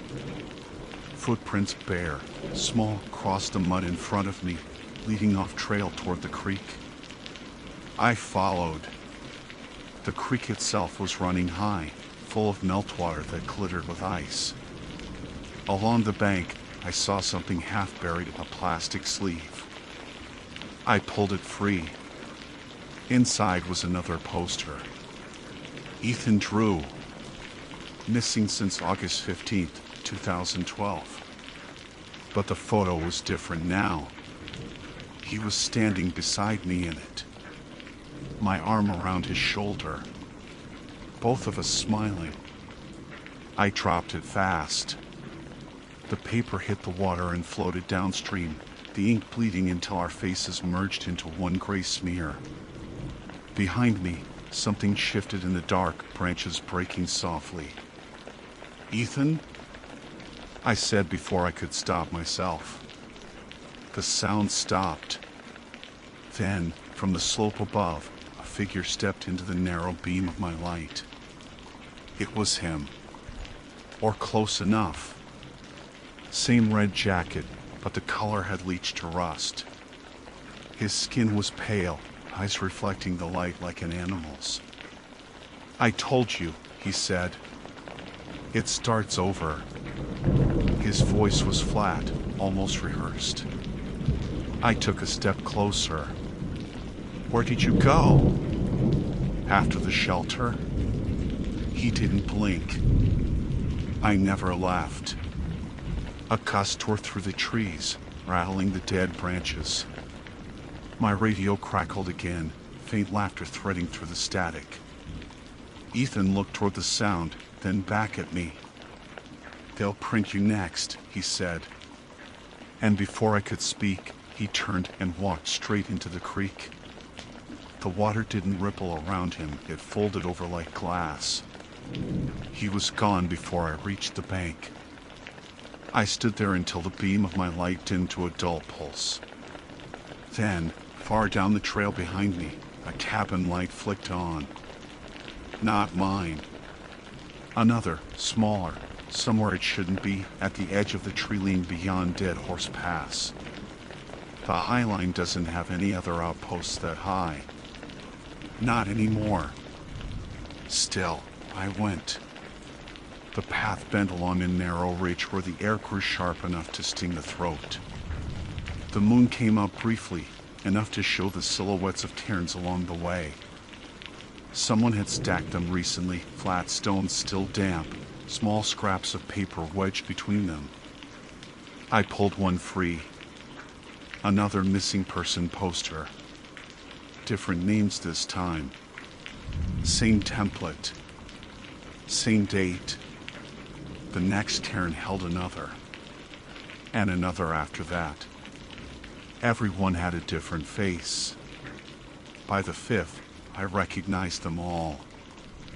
Rangers, hikers, even a volunteer I trained with my first year. All marked last seen, Mirror Lake Station. When I finally reached the source of the light, my legs were trembling from the climb. It wasn't a full cabin, just the remains of one. 3 walls and a partial roof, half collapsed into the rock. A lantern burned inside, though the glass was fogged, the flame small and steady. I stepped in and froze. The walls were covered in Polaroids. Hundreds of them. Each photo showed the same spot on the trail, one frame for every year. Different weather, different faces passing through, but always that same bend near Dead Horse Pass. The last photo, pinned dead center, showed me. Taken that afternoon. Same uniform. Same posture. I was holding the new poster. A sound came from the far corner. Paper rustling. Someone breathing. I turned the light toward it and saw a shadow crouched against the wall, barely moving. Who's there? The figure slowly raised its head. The same face as mine, older, gray in the beard, skin cracked from sun and wind. Eyes dull as river stones. I spoke in a rasp barely audible. You wrote the wrong date. My mouth went dry. What? The posters. You keep fixing the date, thinking it's wrong. But it's the day you never stop waking up to. I stepped back, hit the doorway, and the cold air poured in like a flood. He lifted a shaking hand and pointed toward the Polaroids. Every one of us tried to leave. Everyone came back here. Us, the ones who watch the High Line, he said. The ones it keeps. The lantern sputtered, casting his shadow taller, thinner. The next gust took it out completely. Darkness hit like a wall. I stumbled backward onto the trail, flashlight beam jerking wildly until it caught a shape in the fog ahead, someone else standing near the cairns. Then another, and another. Dozens of figures, all motionless, their faces pale and eyes open wide. They weren't moving, but their heads all turned the same moment my light passed over them. I ran. The ridge dropped steep, slick with frost that hadn't been there before. I nearly went down twice before hitting the tree-line, lungs burning, the world spinning. When I finally saw the glow of my cabin again, I didn't stop until I slammed the door behind me. The posters I'd taken down were back, every one pinned neatly where it had been, overlapping, whispering softly as they shifted in the draft. My voice recorder blinked on the table. I didn't remember setting it up. The last file on it was labeled Watch Log August 16th, 24. I pressed play. My own voice came through, calm, methodical. Patrol log. August 16th. Returning from Dead Horse. Found subject male, 29, believed to be missing hiker Ethan Drew. Conducted brief contact before environmental distortion. Subject advised, stay off the High Line. Incident unresolved. Then the recording continued. My own voice again, same tone. Patrol log. August 17th. Returning from Dead Horse. Found subject male, 39, ranger uniform. Conducted brief contact before environmental distortion. Subject advised, stay off the High Line. Then another entry. August 18th. August 19th. Each identical, each describing me meeting myself. The last line crackled through as I stared at the posters. Patrol log. August 16th, 2024. Repeating sequence confirmed. Subject unresponsive. Preparing next copy. The recorder clicked off. Outside, thunder rolled over the ridge again, though the sky above the window was perfectly clear. The air smelled like toner and wet paper. The clock blinked 12:04 when I realized it hadn't moved since the storm began. Every few minutes, it flickered, reset, and landed again on the same time, 12:04. The date on my watch read August 16th, 2024. The same date printed on the poster. I should have felt panic by then, but something about it numbed me instead, like my mind had accepted that the world was going to keep folding in on itself whether I moved or not. The posters whispered against the wall in the faint wind that seeped through the cabin logs. When I shined my light on them, they all looked still. But if I turned away, I could swear they moved slightly, edges fluttering, as if exhaling. I packed my gear automatically, the way training had drilled into me. Compass, flashlight, first aid. I told myself I'd hike straight down the service road to the highway, call Vernal Station from the ranger office there, and get out of the mountains for good. When I opened the door, fog had replaced the world. Thick, wet, and soundless. The tree-line was gone, just a milky white wall in every direction. I should have waited it out, but I stepped into it anyway. The forest around Mirror Lake isn't supposed to be silent, not even at night. There are always sounds, crickets, dripping water, wind combing through spruce. But that night, there was nothing. Only my footsteps, hollow and distant, like the sound was traveling from somewhere else. The road sloped downhill, and I followed it for what felt like hours. No turns, no markers, no junction sign for the highway. I stopped once to check my compass, but the needle spun slow circles, never settling. That's when I saw the shape ahead, a faint square of light in the fog. A cabin. Relief flared, small and desperate, until I got close enough to see the number stenciled on the door. Mirror Lake Station. The same cabin I just left. I stood there, soaked in sweat and mist, trying to understand. The mud at my feet held my own footprints already pressed into it, fresh. I had just made them. I backed away until the shape blurred again into fog. The radio on my shoulder chirped softly. A voice came through my own. Patrol log.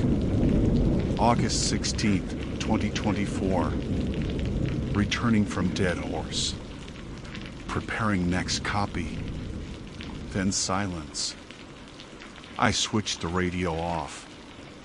That's when the smell hit me, wood paper and ozone, the same as inside the cabin. The posters again. They were pinned to the trees now, one after another, paper glowing faintly in the fog. My flashlight caught rows of them stretching into the distance, faces overlapping, the ink running in the damp. My face was on some. Ethan's on others. Dozens of others I didn't recognize. Each one marked last seen, Mirror Lake Station. At some point I realized I wasn't following the road anymore. The ground underfoot had turned rocky, the air colder. Then, without knowing how long I'd walked, the fog opened to a clearing. The lake was there. It shouldn't have been. Mirror Lake lies a few miles west, below the elevation I'd climbed. But this one was higher, ringed by pale boulders and thin trees bent toward the water like they were listening to it.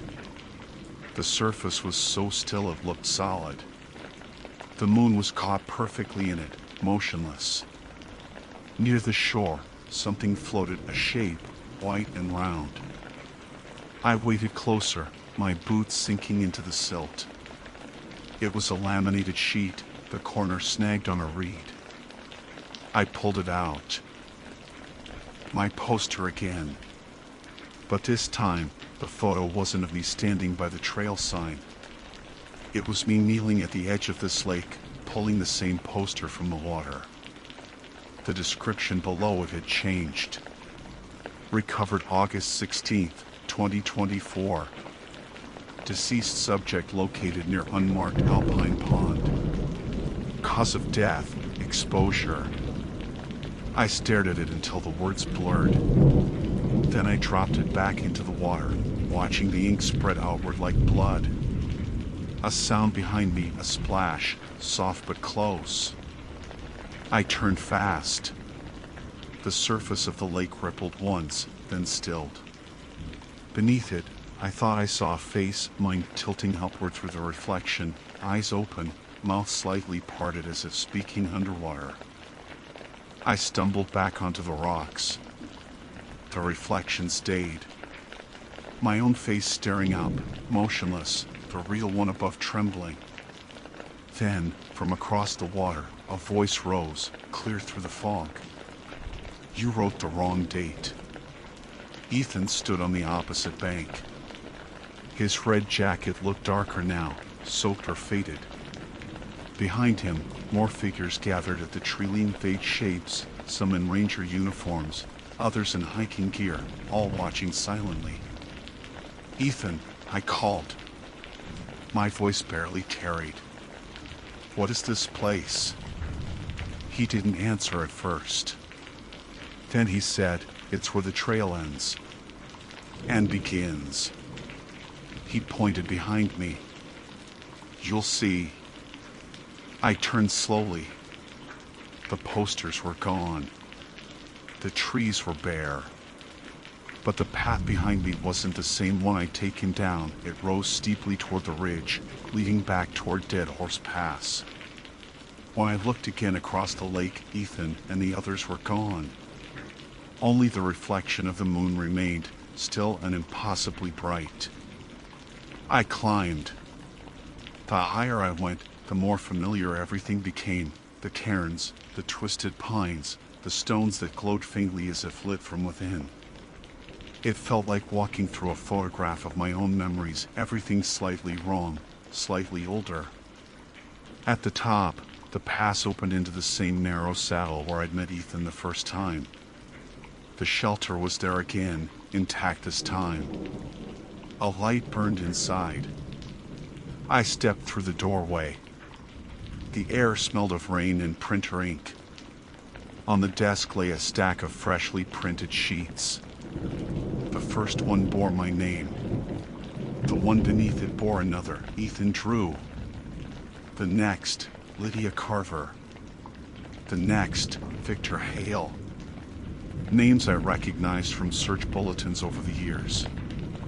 Each one marked with the same issue date, August 16th, 2024. Behind the desk, a machine hummed. An old printer, paper tray full, screen flashing ready. I picked up one of the blank sheets.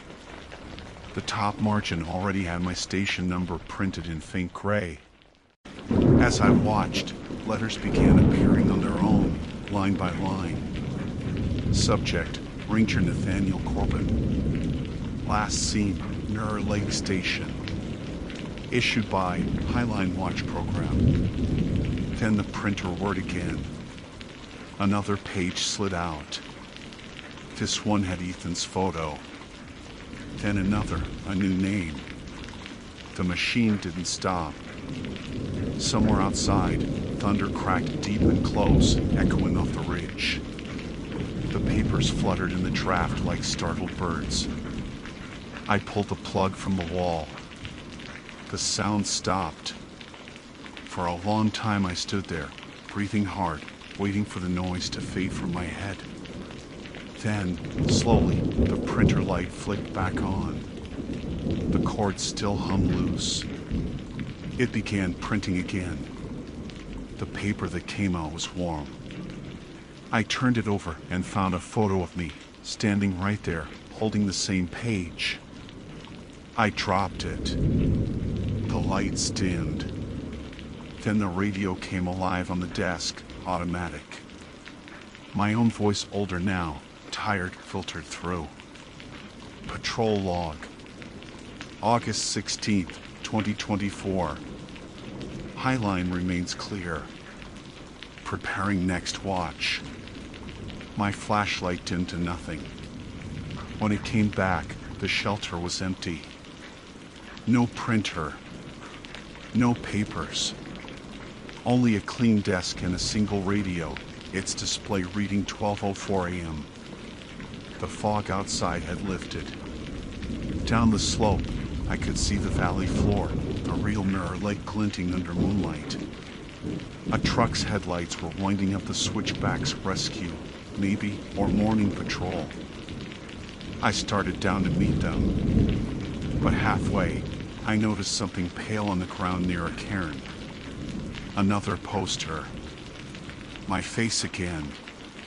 Only this one was old, yellowed, corners brittle. The date, August 16th, 2012. As I bent to pick it up, the wind shifted, bringing with it a faint echo from somewhere high above, dozens of voices overlapping, each calling through years of static. My own among them.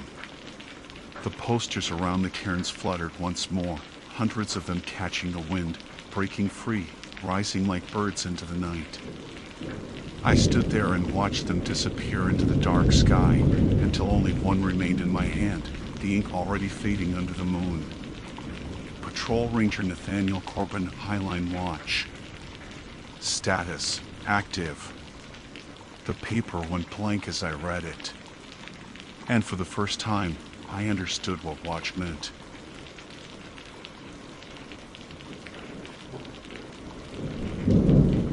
My name is Elise Moran. I serve as a ranger photographer with the Sierra District, California.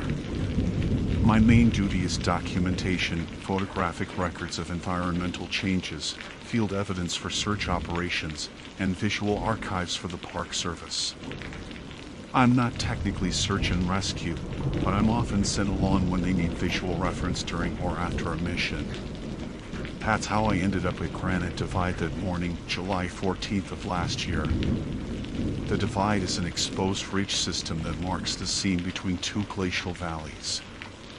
At its highest point, the granite slabs rise in smooth, pale layers, the kind that polish under centuries of wind until they shine like glass. It's a place with no shelter, no trail markers, and no clear sense of distance.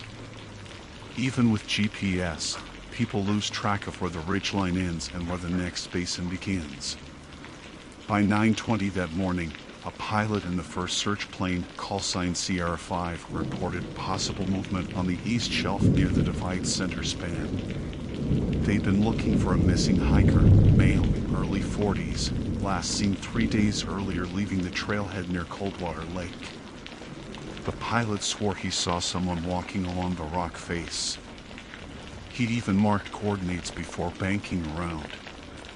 Our ground team, 3 rangers and me, was dispatched less than an hour later. We reached the coordinates by 11 o'clock. Nothing. No footprints. No dropped gear. No recent scuff marks on the granite, which tends to hold dust like chalk. Just open rock, low fog rolling in from the western slope, and silence deep enough to make every movement feel too loud. The pilot circled back once we radioed in a negative result. "You sure you're on the right shelf?" he asked over comms. We confirmed. "Because I'm telling you, I saw something upright, looked human, maybe in motion." He paused, static washing over his words. "But now, yeah, I'm not seeing it anymore. You've got fog closing in fast. Might want to clear out." Fog comes in sudden over the divide. I've seen it swallow entire ridges within minutes. It doesn't rise or descend, it unfolds. You can be standing under a clear sky 1 minute, and then the world simply loses its edges. Still, we stayed another half hour. My job was to document terrain conditions in case we needed to compare later imagery, so I shot a full panoramic sequence. 16 frames from west to east, overlapping 30%, all time-stamped.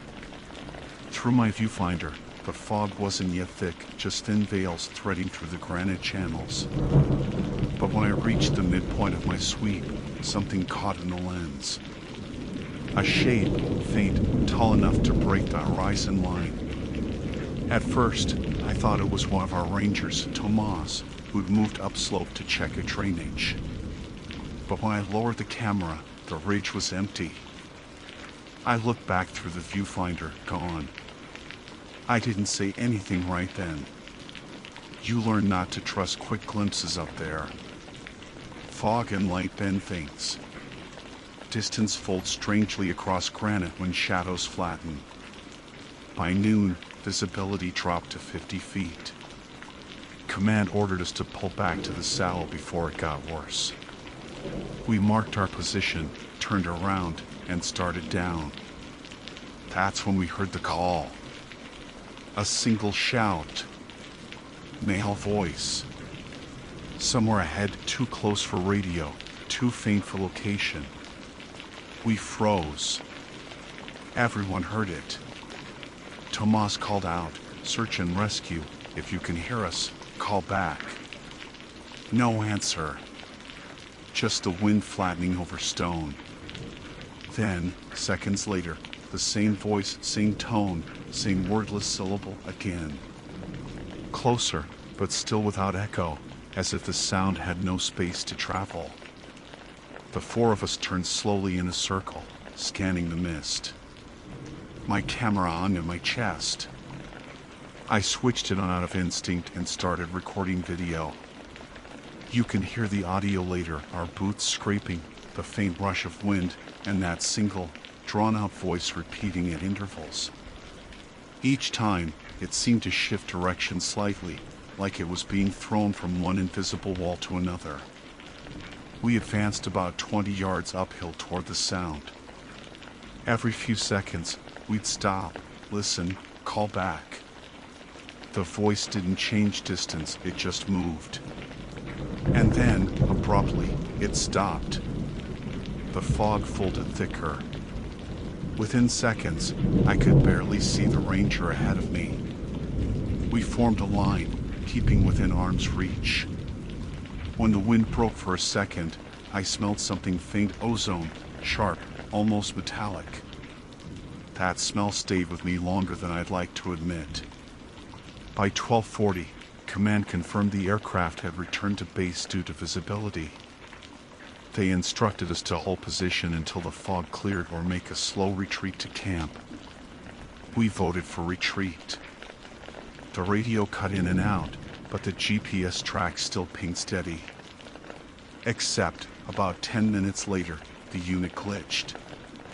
We'd been walking back down the same line we climbed, but the coordinates started drifting, first by a few meters, then by full hundreds. Tomas tapped the receiver and swore under his breath. The screen showed our position jumping between points that didn't exist, latitudes overlapping each other. Could be interference, I said, trying to sound calm. Granite sometimes messes with signals. He gave me a look. Not like this. We stopped again. The fog had shifted color, no longer white, but gray with a tint of yellow, like dust caught in it. Everything looked sunlit yet shadowless, a kind of brightness that hurt to stare at. I lifted the camera again to check the horizon. The autofocus kept searching, click, click, click, click, but never locked. For a split second, the screen froze, and in that freeze frame, there was a silhouette. Human-sized. A few yards beyond our lead ranger. When the focus corrected, the shape was gone. We didn't talk much after that. Each of us just wanted to reach the lower line where trees began again. Granite swallows your sense of scale, the way the slabs tilt and dip makes everything repeat, like the same rock seen from 10 different angles.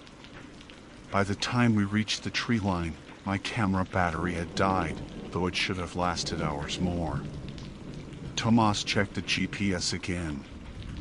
The signal had stabilized, but according to the track log, we had looped.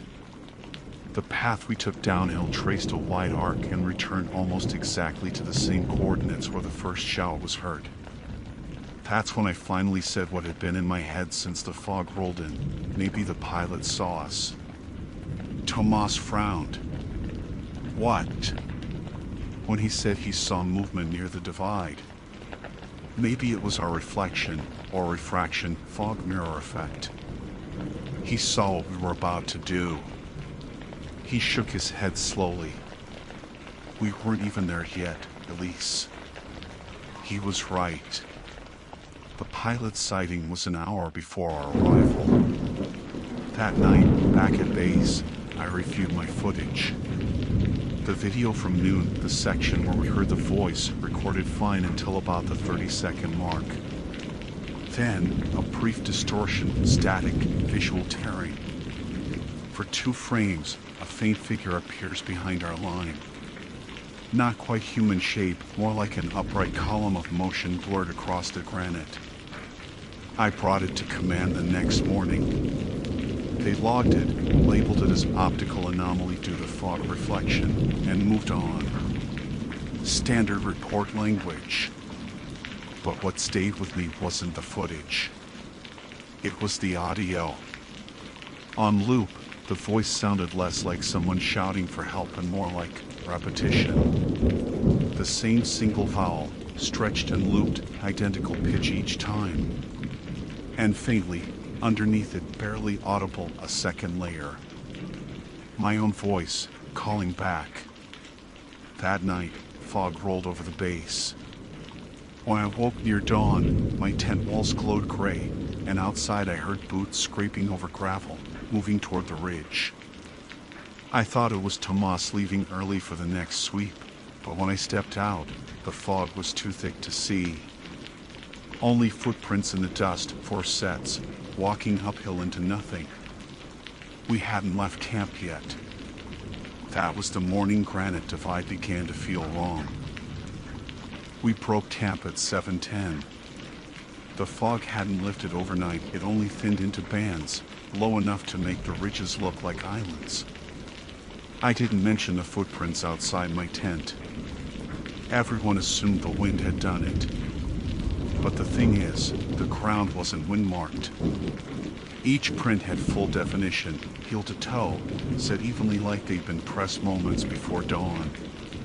Command wanted another sweep of the divide, same coordinates. The pilot from the first flight was grounded for mechanical checks, but they had his footage grainy, long range still showing a motion blur along the east shelf. They wanted comparison images from the ground. My job again. So, I packed 2 fresh batteries, recalibrated my GPS, and followed the others upslope. We made good time early on. The fog clung to the lower slopes, thin enough that we could still see each other's packs in front of us. The granite glittered with dew in the morning light. Every few minutes, Tomas radioed in our position, his voice sounding flatter with each update. There's something about radio chatter in open stone, it gets eaten alive by the echo. Around 9 o'clock, we reached the first shelf. That's where we heard the clicks. Soft at first, spaced apart. The sound of small rocks tapping. One of the rangers, Nelson, thought it was runoff hitting a ledge. But the rhythm was too precise. A single tap, pause, then 2 taps close together. Like someone knocking, waiting, then repeating. I started recording audio on my camera. Every click came from somewhere slightly different, sometimes uphill, sometimes downslope, but always just outside visible range.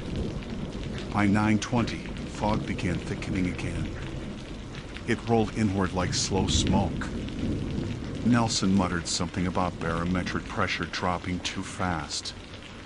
Tomas checked the handheld weather unit, humidity 98%, temp down 6 degrees in 10 minutes. The divide was closing up again.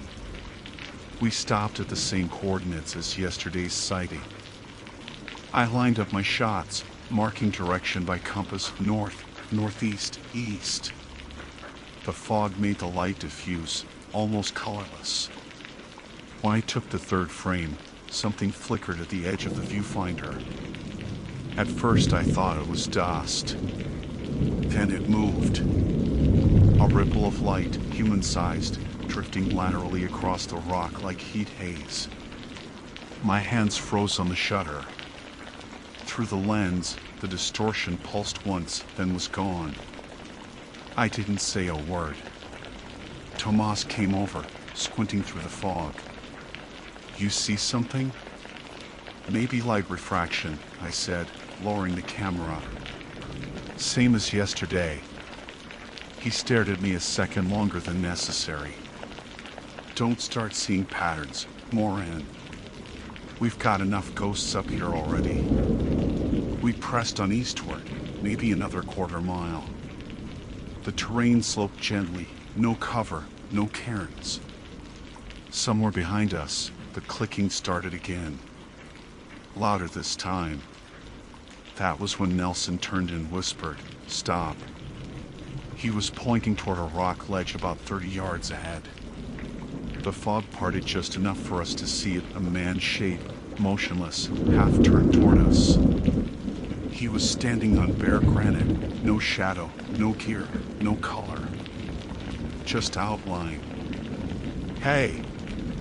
Tomas called out. "Search and rescue. Don't move." No response. I lifted my camera and zoomed in. The autofocus went berserk, hunting without locking. The image trembled on screen, breaking into static patches. When it cleared, the shape was gone, but the rock where it stood was perfectly dry. Everything else around us glistened with moisture.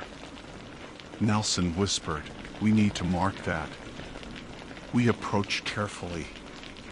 The ground stayed smooth until the last 10 feet, then it changed. The granite underfoot felt warm. Not heat from sun, radiant warmth, like a generator buried underneath. I crouched and touched the surface. Dry. Slight vibration under my palm. That was when the radio flared burst of static so sharp it cut through the fog like lightning. A voice came through, distorted but distinct. "ISE Moran. Copy. Visual. Divide." It was the pilot from yesterday. The same voice, same call sign. Tomas answered immediately. "Sierra 5, this is Ground Team Delta. You're not supposed to be airborne." "Say again?" Static. Then, faintly, movement east shelf. Tomas looked at me. "They're calling in the same sighting." "But they're not in the air," I said.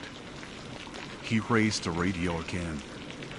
"Sierra 5, confirm your position." No answer. I started scanning the sky instinctively, though visibility was maybe 50 feet at best. Nothing above us but fog pulsing with gray light. Then came another voice, same frequency, but not the pilot's. Lower, closer, like someone whispering directly into the mic. "You're already there." The transmission cut. Nobody spoke for a full minute. You could hear our breathing, heavy through masks. Nelson muttered a curse. Tomas killed the radio. "We're heading down. Now!" We started back the way we came, or thought we did. The fog had thickened so quickly that even with GPS, we couldn't see our own back rail. The rock looked different, angles wrong, slopes reversed. Every direction looked slightly downhill. After 15 minutes, our GPS units began to diverge again. Mine showed we were veering northeast. Tomas's said southwest. Nelson's had lost satellite entirely. We stopped. I turned slowly, trying to orient by the ridge shape, but the horizon was gone. Something moved across the fog behind us.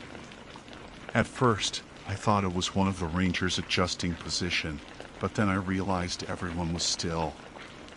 The shape drifted just beyond reach, broad-shouldered, featureless, walking parallel to us. Tomas swung his flashlight toward it. The beam struck the fog, scattered instantly. For a second, the shape looked closer, then folded back into white. He said, "We need to stick together." We tightened formation. I kept my camera rolling, half for evidence, half because it made me feel anchored. 10 minutes later, we stumbled into a split in the rock that none of us remembered passing before, a shallow fissure dropping several feet into shadow. The edges looked melted, as if the granite had softened and refrozen. Tomas marked it on GPS. Or tried to. The screen blinked twice and froze. The same metallic smell hit again. Ozone and wet stone. It burned the throat. Nelson leaned over the fissure, shining his light. "Jesus," he whispered. "There's tear down there." I crouched beside him. Sure enough, half buried in dust, a faded orange pack, torn open. Inside, what looked like a camera lens and a small field notebook. The notebook was soaked but legible. Name written inside cover, E. Moran. I froze. Nelson looked at me, then back at the book. "You've got a twin out here?" he choked weakly. But my handwriting stared back at me, same loops, same slant. The pages were filled with notes dated July 14th. Yesterday's date. My own notes from the day before. Word for word. Tomas took it gently from my hand. "Could be from a past mission, someone else with the same name," he said, but his voice betrayed the lie. Because he had seen me writing those same lines the previous night. The fog pressed closer, thick enough now to beat on our jackets. My radio crackled again, faint this time, then cleared to static. Through it, a soft rhythm, click, pause, click, click. The tapping had returned. Tomas didn't wait. He motioned for us to move, fast, back along what little slope we could see. I grabbed my camera and followed, clutching the soaked notebook. We moved single file, hands brushing the granite for balance. Every few steps, the clicking echoed again, matching our pace. When we reached a small rise, I turned for one last photo. The fog opened slightly below us, and for a fraction of a second, I saw the divide laid out clean and empty. No fissure, no tracks, no gear, nothing. Just smooth, unbroken granite. The image on my screen froze mid-frame, split by a thin horizontal line. Across that line, faint but visible, were four human silhouettes walking uphill through fog, identical in height and stride. I knew the arrangement by heart. It was us. We should have reached the tree line within an hour, but the ridge never ended. Every slope we descended folded into another, each one identical, same lines of quartz veining through the granite, same angles of tilt. Nelson started dropping glow sticks behind us every few hundred feet, a trick from avalanche training to track direction. 10 minutes later, we found one of his own markers ahead of us. Tomas didn't say anything. He just looked at the stick glowing faintly on the rock, then at the sky that refused to move. The fog hung without drift. It was as if we'd stepped into the interior of a photograph. I remember glancing at my watch. 11:56, the same minute it had shown half an hour ago. We radioed command again. No reply, only a low hum that didn't sound electronic. A tone that swelled and faded, like air moving through hollow stone. I tried to check my camera playback, maybe as proof of what we were seeing. The screen flickered, froze, and rebooted with a new timestamp, 11:56. Again. Nelson's breathing quickened. We're looping. GPS, compass, time, everything's looping. Tomas gritted his teeth. We keep walking. Same heading, no deviation. We did. South by compass, step by step. The terrain didn't change, but the air did. Thinner somehow, sharp on the lungs.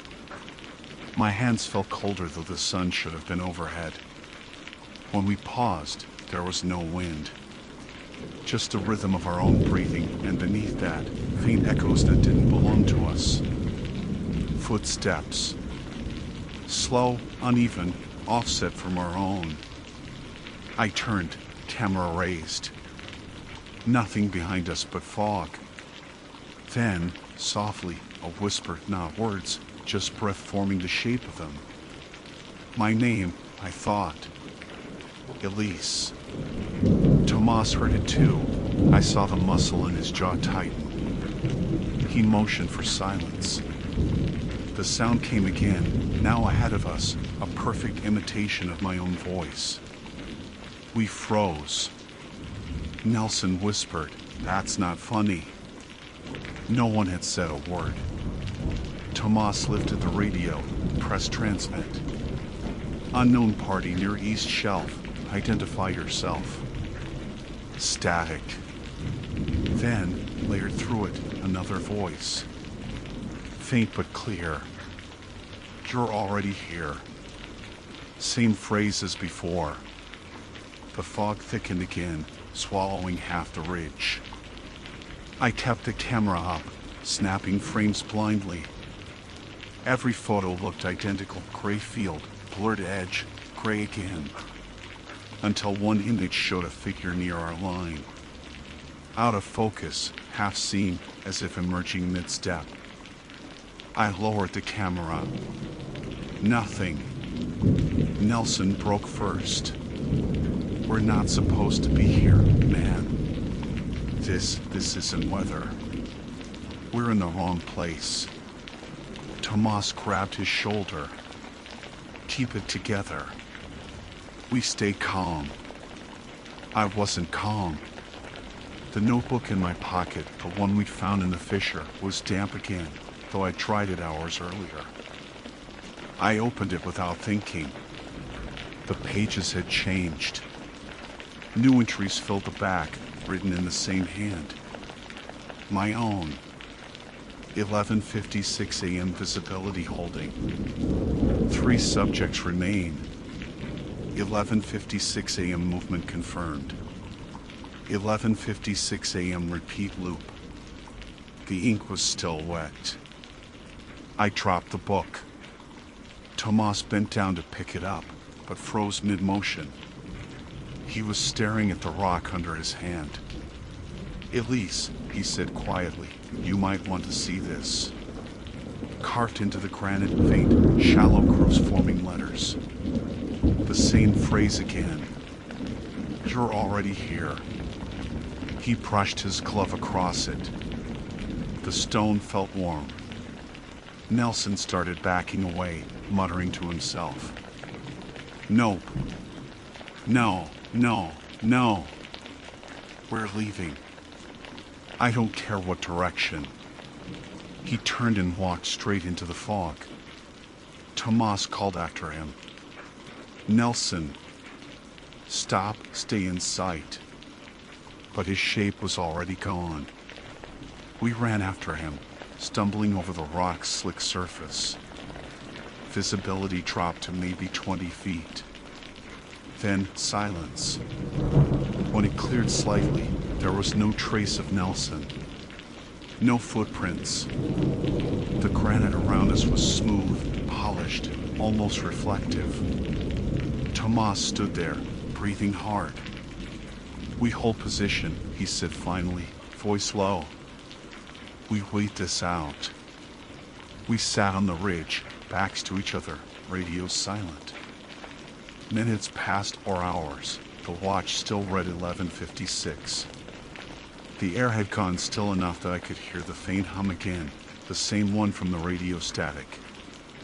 But this time it wasn't coming through equipment. It was in the stone itself, vibrating faintly beneath us. I lifted my hand from the rock. My palm tingled, like after touching a live wire. Tomas looked pale. You feel that? Before I could answer, the hum deepened, rising into something almost melodic. Not music too broken, too uneven. It sounded like dozens of voices whispering in unison from below the surface. The fog pulsed. Tomas shouted, "Move!" We scrambled to our feet. The ridge tilted under us, not a real shift, but a trick of light, like the world bending sideways. The hum turned into vibration, shaking dust loose from the cracks. I bolted forward, camera swinging against my chest. The path ahead brightened suddenly, a thin band of gold cutting through the fog. I ran toward it, thinking it might be sunlight breaking through. It wasn't. It was reflection. I stopped just short of it. The light wasn't coming from the fog. It was bouncing off something smooth and vertical. A wall. Granite, polished to mirror sheen, stretching from ground to mist. My reflection stared back, me in ranger jacket, camera strap, hair damp from fog. Except my reflection was moving differently. A half-second delay, maybe less. Then it blinked. I didn't. Behind me, Tomas called my name, voice distant, warped. I turned to look. He was there, maybe 15 feet back. Then another him, farther behind, walking out of the fog. I staggered backward from the wall. My reflection didn't move this time. It just smiled, slow and deliberate. The next second, everything went dark. Not night, just absence of light, total and instantaneous. My ears rang with silence. I couldn't tell if I was standing or falling. Then, gradually, the light returned. Faint gray again. I was on the ridge alone. Tomas was gone. No radio, no sound, just the wind returning like breath after holding too long. I shouted his name, once, twice, until my throat hurt. The echoes came back wrong, delayed, bending in pitch. When I finally forced myself to look at the camera, the battery icon blinked red. I switched to playback. The last frame recorded before the blackout wasn't of the ridge.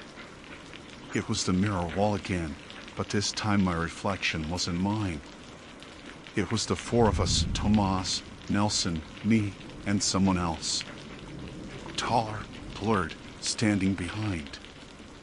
I turned off the camera. I didn't want to know what came next.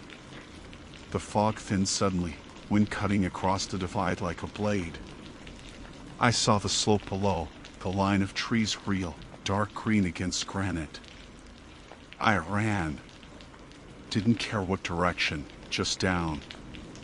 The wind tore at my jacket, carrying faint echoes of voices, my own, Tomas's, all folded over each other. By the time I reached the first patch of scrub pine, the ridge above was gone, swallowed again. At base, the sun was still high. Radios worked.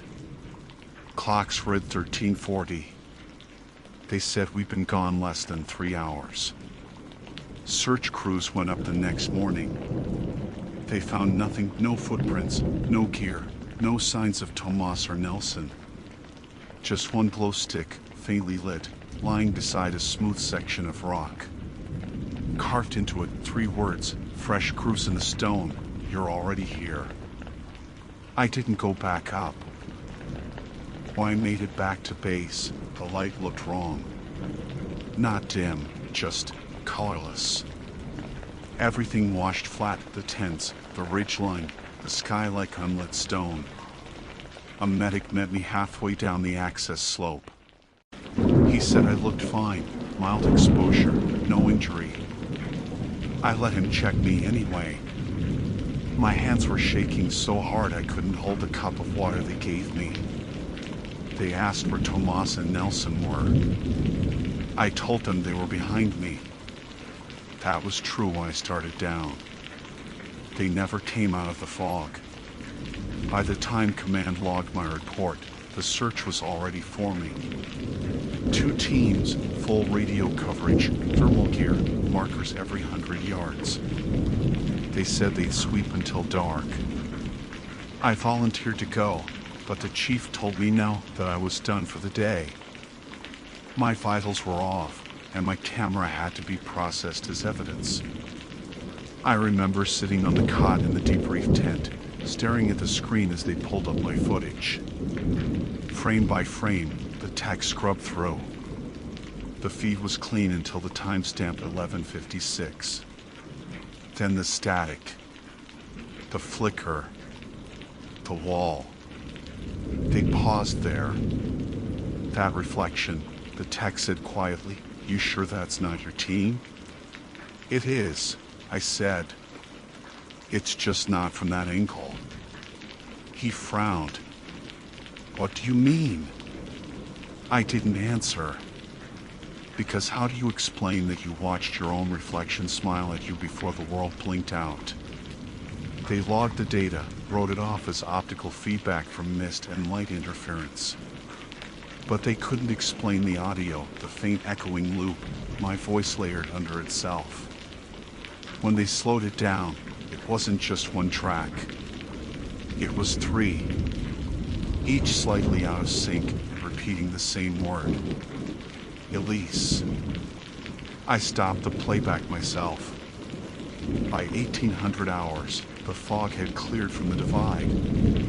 The sky opened, flawless blue. The search teams reported stable conditions. They found nothing. Not a boot print, not a scuff on the granite. The fissure we'd seen didn't exist. That's what they said. They called off the active search by sunset. The missing rangers were listed as lost in terrain. That night, I couldn't sleep. I went outside the compound and watched the ridge under moonlight. The divide glowed faintly, even from miles away, its pale stone catching light long after the sun was gone. I thought about how the fog had tasted like electricity, how the air had stopped moving, how the notebook had rewritten itself. And then I heard it again. A click. Pause. 2 clicks. I turned toward the sound, half expecting an animal, but it came from the direction of the equipment tent where my camera was locked. The tent flap shifted. I walked closer. The generator hummed steady. Inside, the camera's indicator light blinked red, as if charging. No one had touched it since the review. I picked it up, checked the screen. New files. Timestamp 1803. Minutes ago. I pressed play. The frame showed fog, gray and rolling, but the angle wasn't mine. The camera was pointed uphill from the ridge, facing the shelf. Tomas stood there, motionless. Nelson too, farther back.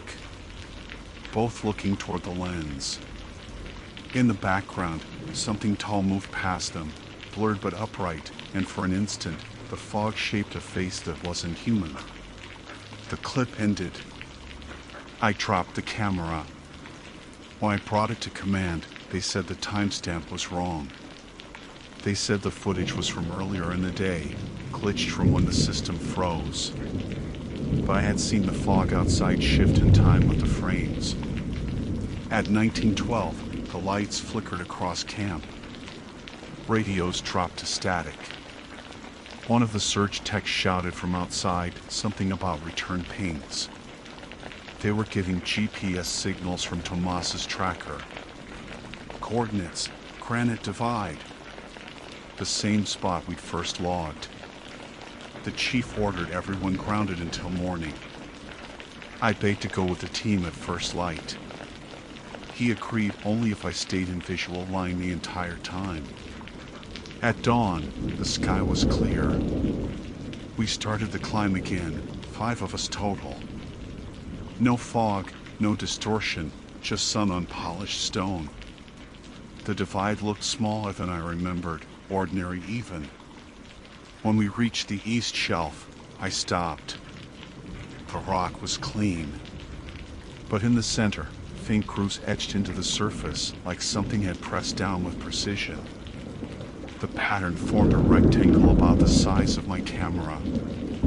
Inside that space, one small word scratched by fingertip, Moran.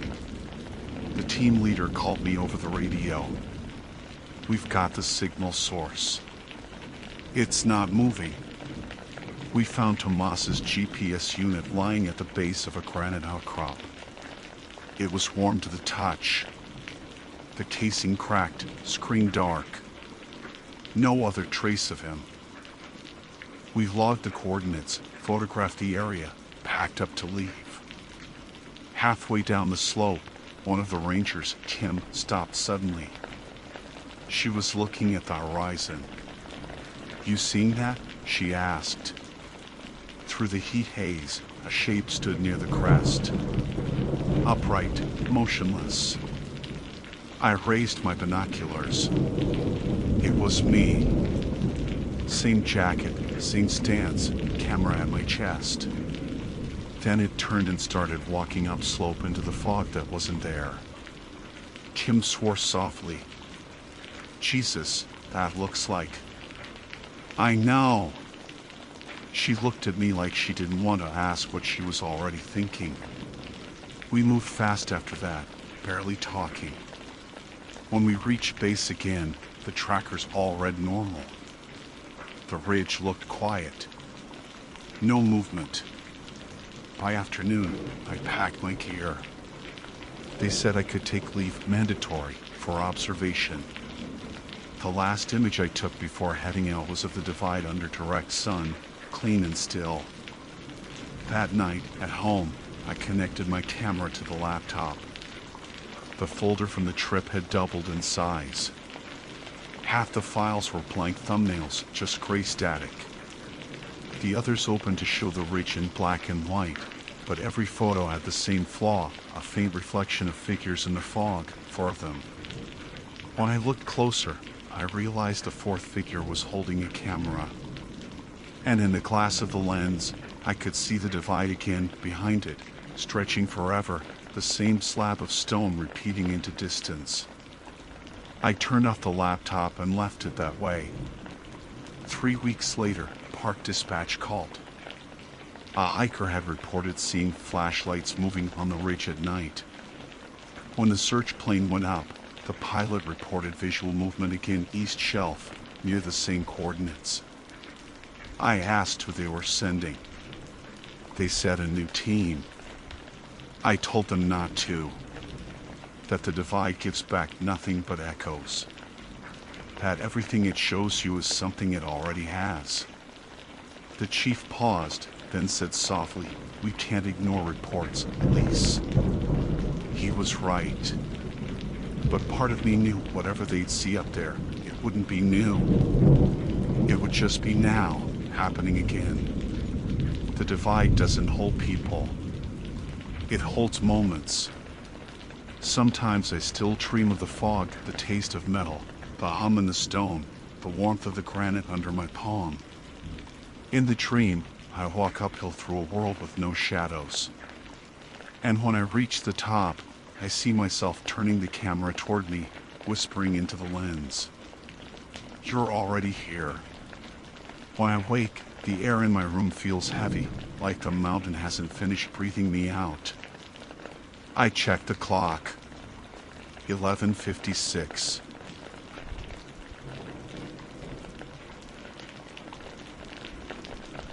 My name is Jared Holt, Geological Ranger assigned to the Utah Division of Lands and Forestry. I've been stationed at Blue Water Spur for the past 6 years. It's not an official park, just a forgotten finger of canyon carved off from the main reservoir when the dam dried up back in the 90s. The place used to hold 20 square miles of water. Now it's nothing but cracked clay, salt dust, and the occasional rusted anchor chain jutting from the earth like a fossil. The Bureau still sends people out here because old mine shafts and sinkholes keep opening in the basin. My job is to map shifts in the terrain, measure how far the ground's been moving, keep track of erosion patterns, and sometimes assist search and rescue when hikers wander in thinking the dry lake is safe to cross. It looks flat from the highway, but once you step onto it, the scale shifts. The cracks run deep as trenches, and the air distorts like heat haze. The last hiker who went missing out here was named Cole Whitten. 37. Experienced. He signed into the visitor log at 8:46 a.m. with a planned 3-hour hike. The entry trailhead led down into the North Basin about 3 miles from the reservoir center. When he failed to check out by afternoon, the sheriff's office pinged his GPS tracker. The last coordinate registered him walking due east, straight across the basin's center floor. That reading didn't make sense. There's nothing east but the dry bowl of the old lake. No trail, no reason to head that way. The weird part, his coordinates showed continuous movement for nearly 20 minutes after he should have reached open clay. Then it stopped mid-step. The signal blinked out at exactly 1:14 p.m. They called me at 2:05. I remember the dispatcher's voice through static. "We've got a hiker off-route in your sector, Jared. East of Marker 9. Possible equipment malfunction or, well, you'll see the log." By 3 p.m., I was down at the basin rim with my field rig. The late sun washed everything in that bleached gold that makes distances tricky.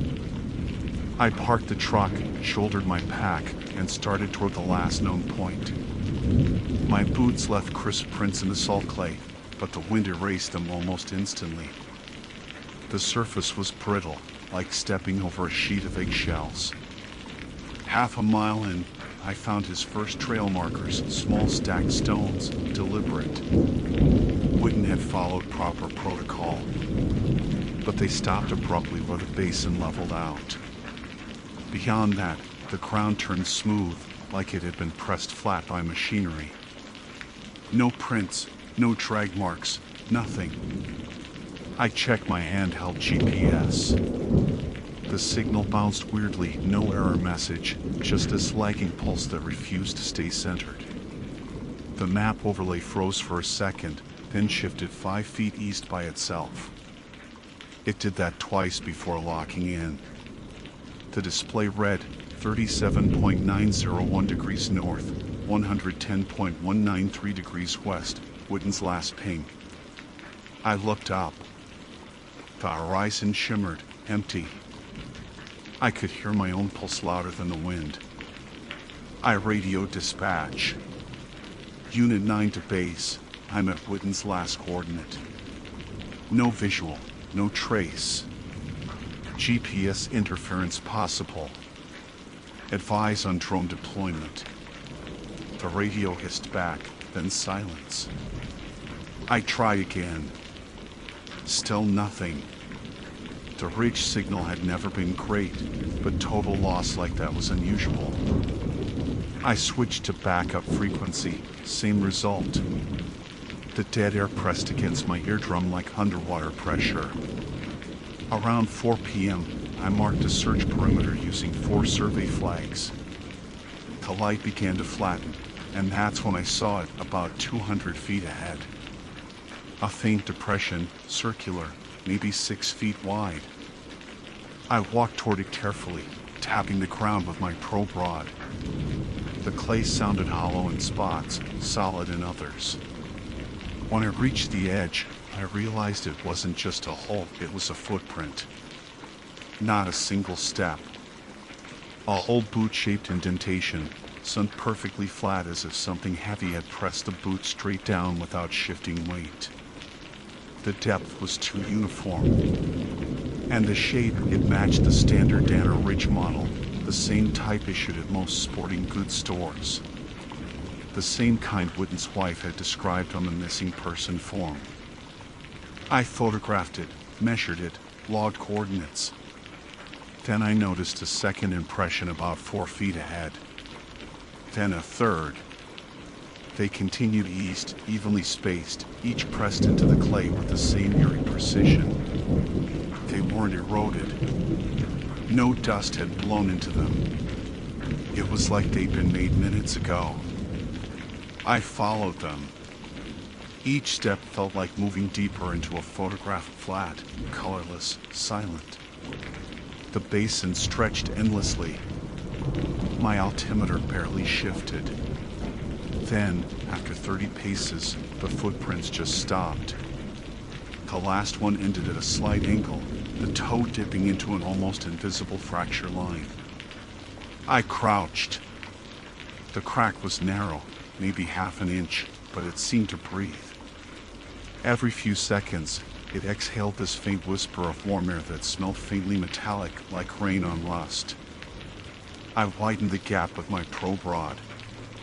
Beneath the crust, the soil wasn't dry at all. It was damp. Slick. That shouldn't have been possible. Blue Water Spur hadn't seen measurable precipitation in 72 days. The reservoir aquifer was bone dry for over 20 years. I scraped a little more and saw the clay shimmer faintly, like thin oil film. My gloves came away wet. Something shifted underneath, soft, deliberate. The crack widened maybe half an inch, and I heard a low pop, like suction breaking. I stepped back fast, nearly tripping. The fracture didn't collapse, but the air grew heavier.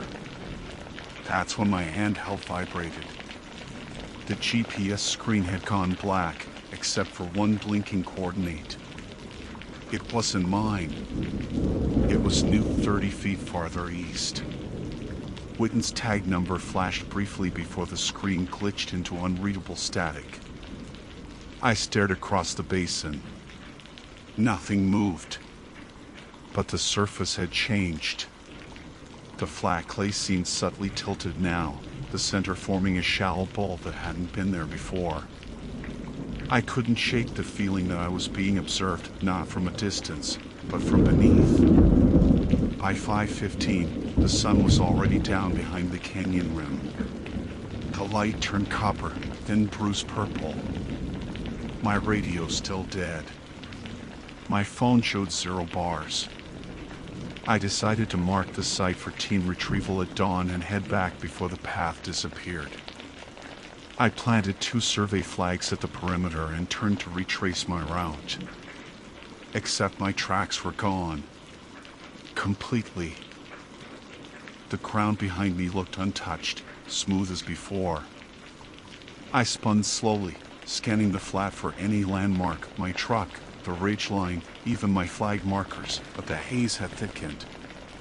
The air had this fine, suspended grit that turned everything pale. My compass needle jittered, then froze due north, which made no sense because the sun was setting to my right. For a moment, I thought I saw motion, a figure, maybe 50 yards out, standing where the footprints had ended. It was just a silhouette, pale and colorless against the dusk. Not moving. I lifted my binoculars. The glass fogged instantly. While I wiped them, the shape was gone. I called out once, loud enough to echo, "Cole. If you can hear me, stay where you are." No response. Only the faint whine of wind slipping through the basin's fractures. I turned on my headlamp and started walking back in what I thought was the correct direction. The beam caught dust particles like snow. My watch read 5:42 p.m. I took maybe 100 steps before realizing something was off. The slope under my boots felt wrong. I was descending. The basin floor wasn't flat anymore. The ground curved downward like a drained whirlpool, spiraling towards some unseen low point. I stopped to mark another flag. When I drove the pole into the clay, it went in too easily, like pushing through mud. When I pulled it back, the tip glistened with moisture. I crouched again. The surface rippled faintly under the lamp's glow. And then, from somewhere far below, came a dull, rhythmic thump. It wasn't wind. It wasn't echo. It was steady, deep, like footsteps under the ground. The sound stopped when I moved, then resumed when I stood still. By then, the light had bled completely from the sky. I could barely see the horizon. My instinct said to move fast, but every direction looked identical. The basin's edges had vanished into dark haze. My breath turned shallow. I took one last reading from the GPS. The screen flared back on, displaying a coordinate about 10 meters north, then another one 3 meters behind me. Both tagged with the same ID, C. Whitten. 2 identical pings. Moving closer. I looked down. In the beam of my lamp, new footprints were appearing, pressed slowly, one after another, into the clay less than 10 feet away. They were fresh, precise, the same shape as before, except this time they were facing me. I froze where I stood, the beam of my headlamp trembling across the dust. The new footprints were still forming, one sinking down, then another, pressing into the clay with slow, deliberate weight. There was no visible cause. No shifting dust, no vibration through the ground. Just the quiet sound of compressed earth sighing under an invisible step. I took 2 steps back, instinct taking over. The basin air felt suddenly heavy, humid almost, the smell of minerals rising sharp and metallic. My breath rasped in a mask. I whispered into the dead radio out of habit. Base, this is halt. Possible sink event, or I stopped, knowing no one could hear. The footprints stopped about 6 feet from where I'd been standing.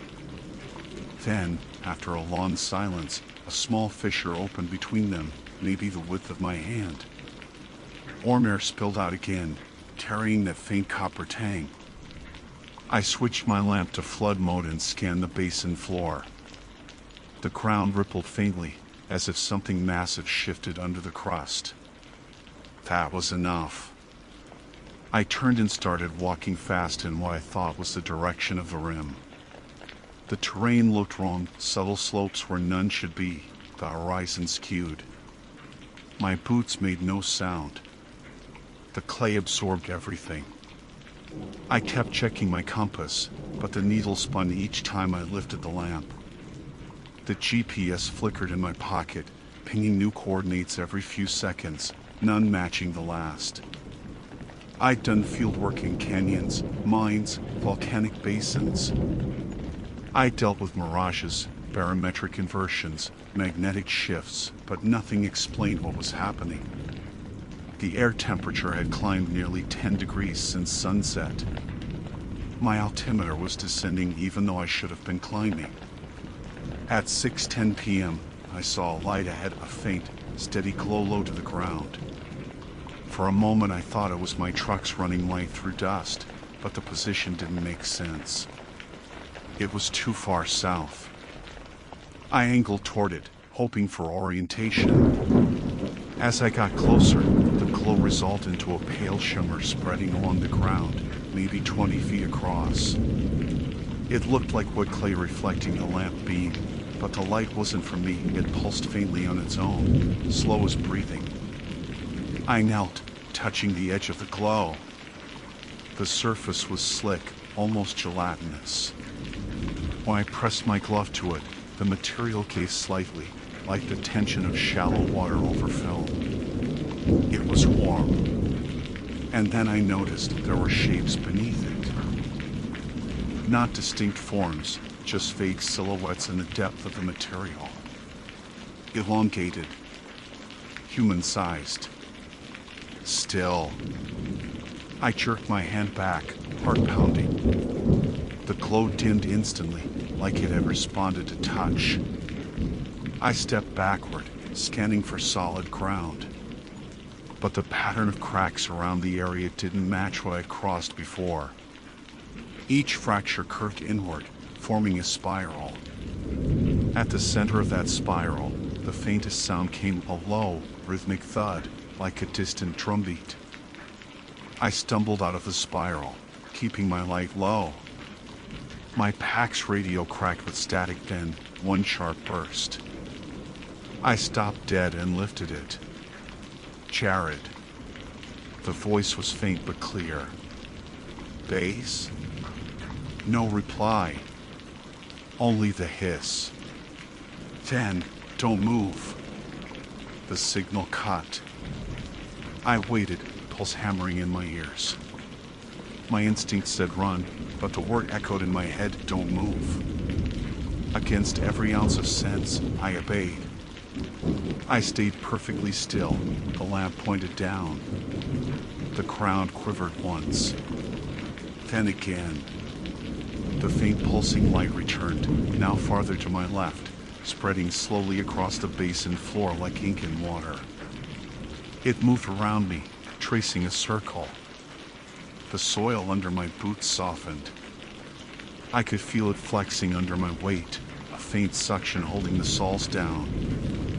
I wrenched one foot free and staggered back onto firmer clay. When I looked down again, the ground where I'd been standing had darkened, a wet bloom expanding outward. That's when I saw it, the object half buried in the new mud. A small black device blinking weakly. I knelt and brushed the clay away. It was a GPS tracker, the same model issued to hikers.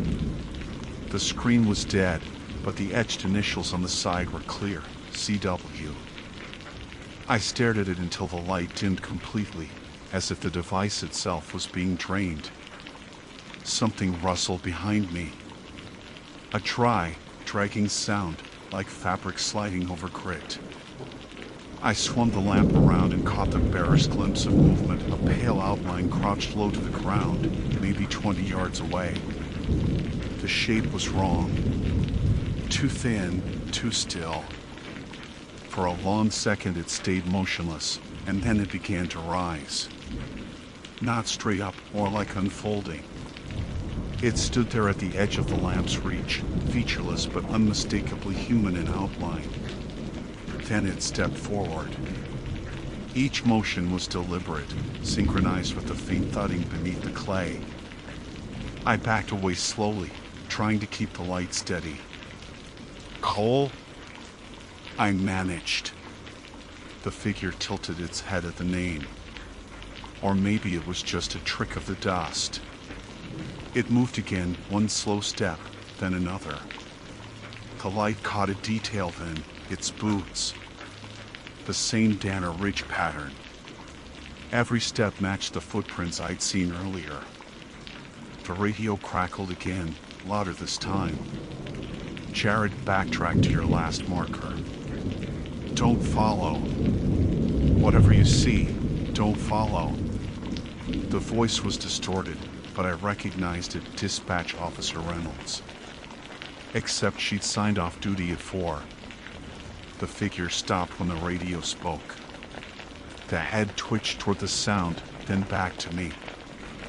I could see now that its outline shimmered faintly, as if the dust wasn't settling on it. It was reflecting light raw and absorbing, not bouncing. I raised the lamp higher.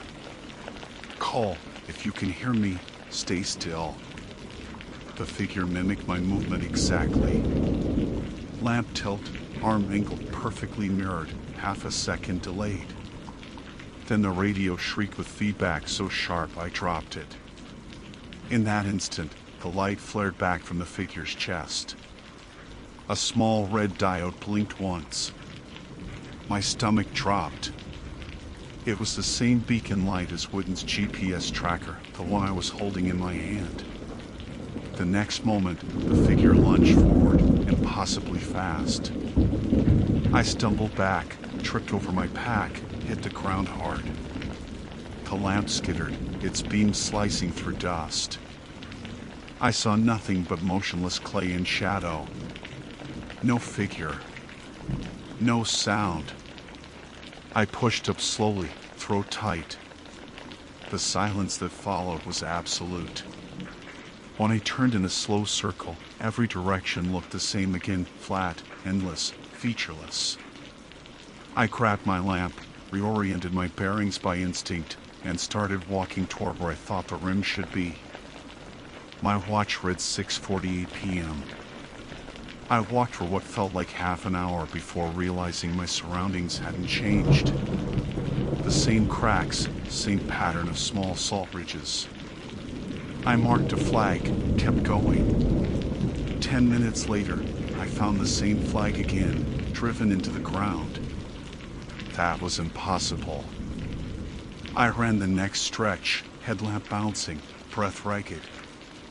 I counted steps, marked another spot, kept moving. 7 minutes later, I found both flags side by side. I dropped to my knees, trying to slow my breathing. My water bottle felt warm against my pack. The air tasted stale, faintly sweet. I pressed my hand to the clay and felt that faint vibration again, the heartbeat rhythm, faster now. A sudden gust of wind tore through, carrying a faint whispering sound, not human speech, more like hundreds of overlapping sighs. My lamp flickered. The glow returned in the distance, whiter this time, rippling across the basin like a tide coming in. My radio crackled once more, a single fragment of speech slipping through the waters, back. Then silence. I looked down. Moisture beaded on the clay around my boots. Thin veins of liquid spreading outward in branching patterns. Within seconds, the ground shimmered like glass. I watched, disbelieving, as a thin layer of water seeped up from below, filling cracks and depressions, crawling outward like fingers. The reservoir was refilling, but not with rainwater. The liquid was too viscous, too dark. Under the lamp, it gleamed reddish-brown. The smell hid next iron, salt, decay. And then, floating up through the thin film of water, something surfaced. A torn piece of nylon strap. A bootlace. Then, slowly, a human hand. Pale, bloated, moving with the sluggish drift of rising mud. The fingers curled once, and the water kept coming. I shut my eyes, pressing my palms to my temples. I need an extraction now, I said into the mic, voice shaking. Base, do you copy? Anyone? Static filled the response, then the faint click of another channel opening. A man's voice came through, calm, official. This is Search and Rescue, Utah Division. You're calling from Blue Water Spur, correct? We've already retrieved Ranger Holt's remains from the basin. Who is this? The words didn't land all at once. I stared at the radio, my throat dry. Say that again. We recovered the body an hour ago. The voice continued, unflinching. Male, mid-30s, uniform ID confirmed as Jared Holt. Transmission ended at 6:18 p.m. I dropped the radio. It hit the ground with a dull crack. The wind returned then, soft, rising from the east. The air shimmered faintly with moisture again, carrying that same metallic tang. I turned slowly toward the basin.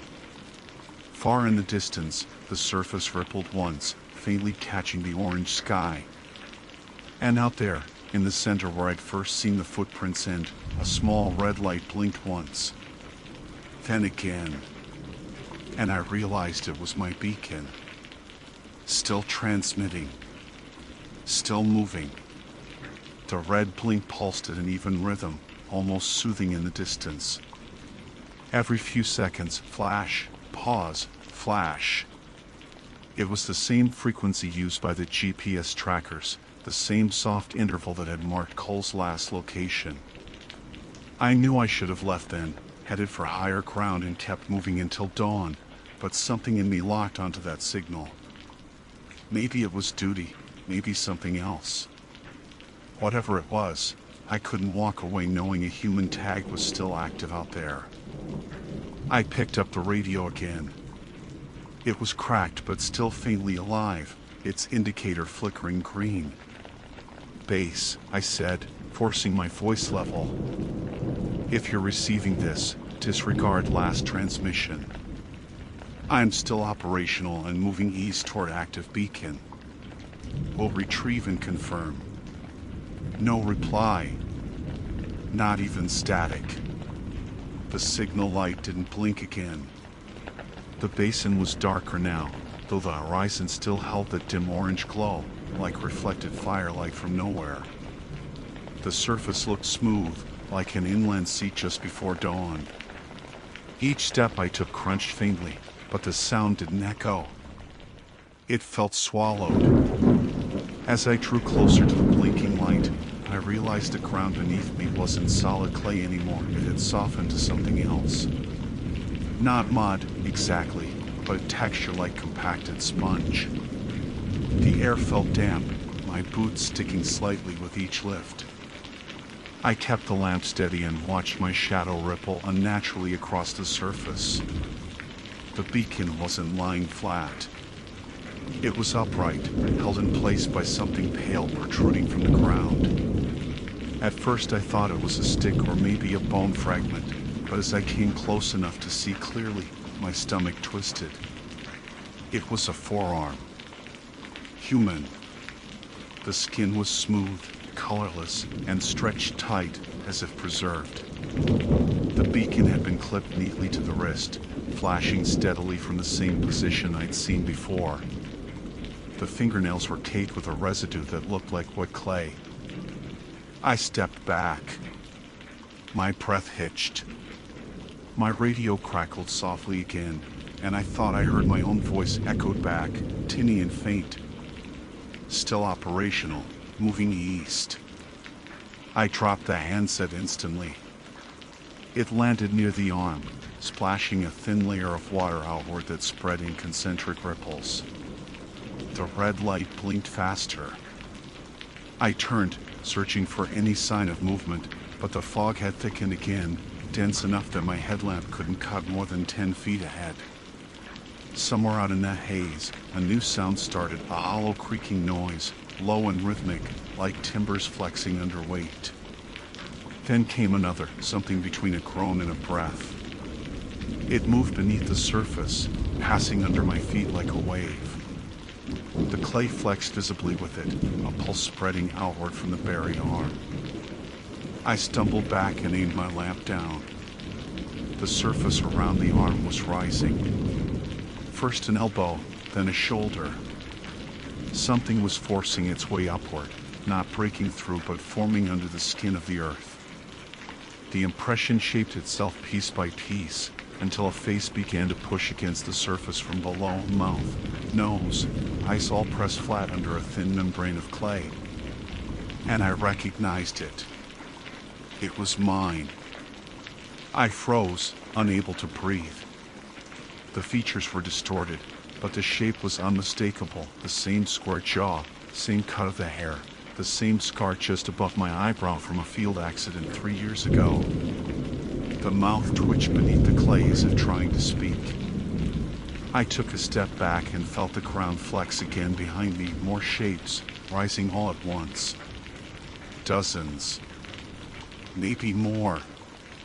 The entire basin had begun to move, rippling with shallow impressions like something alive beneath a translucent sheet. The water around them was glowing faintly again, not bright enough to illuminate, just enough to outline movement. I backed away faster, nearly tripping over my own footprints. Except when I looked down, the prints weren't mine anymore. They were larger, deeper, forming ahead of me as if someone else was walking my path. The clay beneath my boots gave way suddenly with a sharp, sucking sound. My leg plunged thigh deep before I caught myself. The ground wasn't solid anymore. It was liquefying. I wrenched my foot free and stumbled onto what looked like a firmer ridge, a line of cracked salt that held just enough to stand. I kept running, trying not to think, trying not to listen to the sounds rising behind me. It wasn't wind. It wasn't water. It was voices. They whispered my name. The ridge curved back toward the west, and I spotted something jutting up through the mist, a shape that looked like a vehicle. My truck. I felt the first real surge of hope since I'd entered the basin. I sprinted, nearly sliding down the last stretch before reaching it. The front end was half buried in clay, windows filmed with dust, but it was mine. I yanked the door handle. It opened too easily. The cabin light flicked on, dim, reddish, like the final glow of a dying bulb. Everything inside was damp. My field logs were soaked, the seat fabric spongy. My keys were still in the ignition. The clock on the dashboard read 1:14 p.m. The exact minute Cole's tracker had gone dark. I sat there, heart pounding so hard the belt clip on my vest rattled. The air inside smelled of rust and stagnant water. My reflection in the rearview mirror looked wrong, slightly delayed, like bad video lag. I turned the key. The engine didn't even click. But the radio, dead since sunset, came alive on its own. A voice came through, flat and distant, Blue Water Spur reporting. Copy location. Recovered 2 units.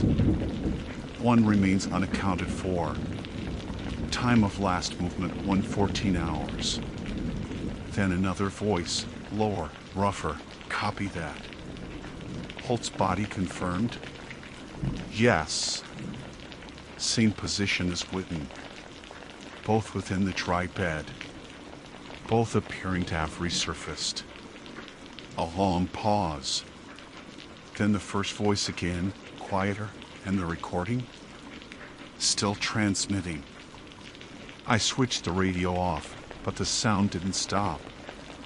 It was coming from somewhere beneath the truck. I stepped out, crouched, and shone my lamp under the chassis.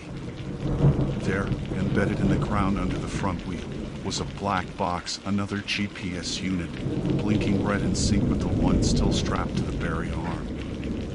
The rhythm matched my heartbeat now. I reached for it before realizing the clay had crept up around my boots again, gripping tight. When I tried to pull free, it held fast, suctioning like wet sand. The pulse under the ground quickened. The basin wasn't just filling, it was breathing. The fog parted for a moment then, and through it I saw the shape of the basin's center. It had changed again. The smooth clay was gone, replaced by a shallow whirl, a depression spiraling inward towards something dark. At the center, faint ripples radiated outward, each one carrying that reddish glow. The whispering began again, louder now, hundreds of overlapping voices merging into one. They didn't sound angry or mournful, just persistent, insistent, like the tide calling back its driftwood. I pulled free from the clay with a wet pop and stumbled back toward the truck. The headlights flickered on by themselves, casting 2 pale cones directly across the basin. In that light, I saw every footprint I'd made leading here, and another set, overlapping mine perfectly. They turned as I turned. Stopped when I did. I backed toward the driver's door, forcing my eyes not to look down. The truck's headlights dimmed once, then flared bright. For a split second, they caught something reflected in the basin center, a faint silhouette standing perfectly still, facing me. It raised an arm. I didn't wait to see more. I climbed in, slammed the door, and jammed the key forward again. The starter groaned once. Twice.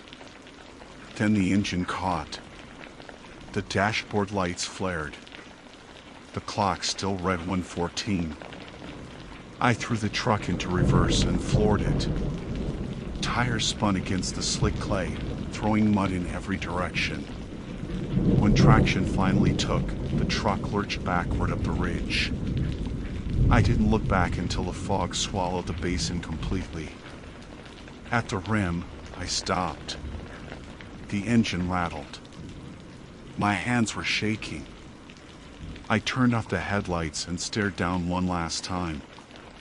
The basin below looked perfectly flat again, motionless, the fog settling like a lid.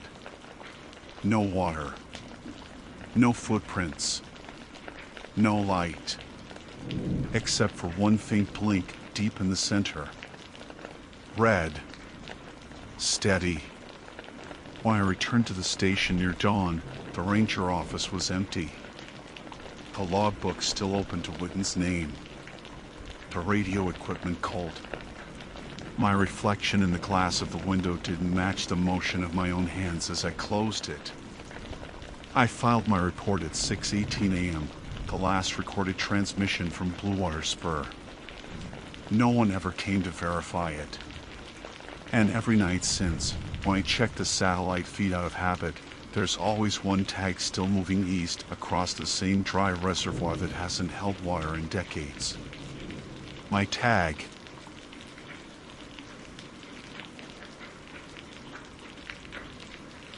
My name is Leo Briggs. I am a ranger assigned to Acadia National Park, Maine, primarily the inland sections most visitors don't see. I've worked these woods for 6 years, handling missing hiker calls, storm closures, and the occasional bear sighting that gets blown out of proportion. The job's rhythm is steady until it isn't. Some mornings you get a call that splits your memory clean in half, and no matter how many miles you walk after, that one morning never fades. October 9th, 2023 started quiet. The temperature hovered in the mid-40s, and the fog rolled in low over Warden Pass, the kind that looks like smoke curling through the pines. I was posted at the Birch Hollow substation, checking radio logs from the night before, when dispatch called in a missing person. Female, age 34. Name, Mara Linwood. Last seen near the Warden Pass overlook around dusk.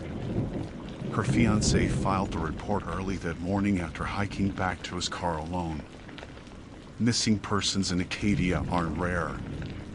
The park's maze of unmarked spurs, old carriage trails, and defunct ranger roads has turned plenty of hikers around. Usually, it's a case of bad cell coverage and panic. But what caught my attention was the timestamp. The fiancé filed the report at 7:14 a.m. The same hour our night patrol logged an unusual sighting, a wooden trail marker, carved by hand, freshly embedded into the soil along Warden Pass. The report noted one thing etched into the marker, Mara Linwood. No one in the unit claimed responsibility for carving it. The wood looked new, cut smooth, not weathered. It had been driven deep into the mud, angled slightly toward the trailhead, as if pointing someone back out. By 8:30, I was on the trail. Warden Pass isn't a standard route. It's a steep, narrow ridge that drops into a dense hemlock basin before looping into the main coastal network. Few tourists hike it. Fewer still know it exists. The air was still when I reached the marker, just a faint hum of insects under the fog. The ground was damp from overnight drizzle, and the wood in old cedar stake smelled freshly cut. The carving was clean, almost deliberate. Mara Linwood. The letters were shallow, carved with a thin blade. No signs of weathering, splintering, or moss growth. Whoever had done it must have worked quickly. I radioed dispatch to confirm the spelling with the missing person report. Exact match. The last time anyone had seen Mara was at 6:42 p.m. the previous evening. According to her fiancé, She'd walked ahead during the last mile of the hike after an argument. He claimed she took his map and said she'd meet him at the car. She never showed. As I stood beside the carved marker, a small, strange thing happened. My GPS flickered, no signal loss, just a sudden jump.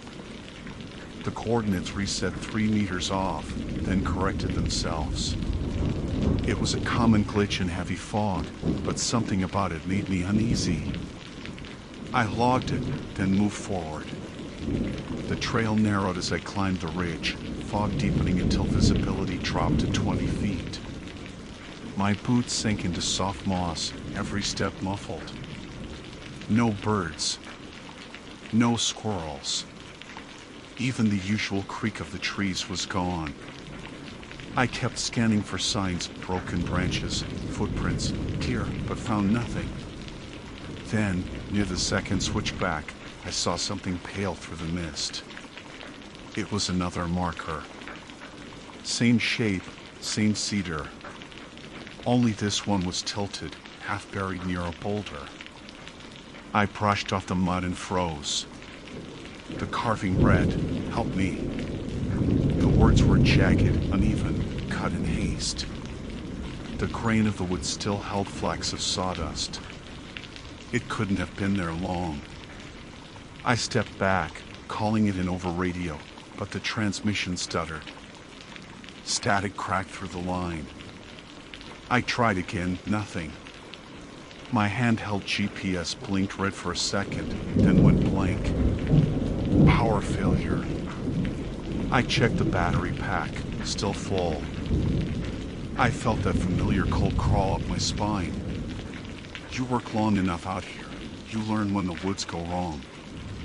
I decided to push another half-mile before turning back. The fog was shifting, curling between trees like it had shape. The ridge bent toward the east, where the basin opened slightly. My boot caught a root, and when I steadied myself on the rock face beside the trail, I saw something else scratched faintly into the lichen-covered stone. Mara L. The letters were uneven but deliberate, gouged into the stone surface with something metal. I snapped a photo with the timestamp 9:17 a.m. and pressed onward. The forest grew darker though the hour climbed toward mid-morning. A soft hum, barely audible, rose around me, like wind through a flute. Except there was no wind.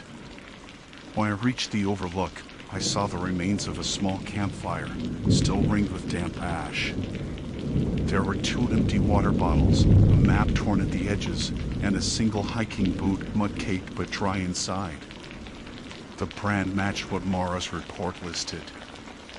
I knelt beside it and saw faint impressions in the mud leading toward the drop-off.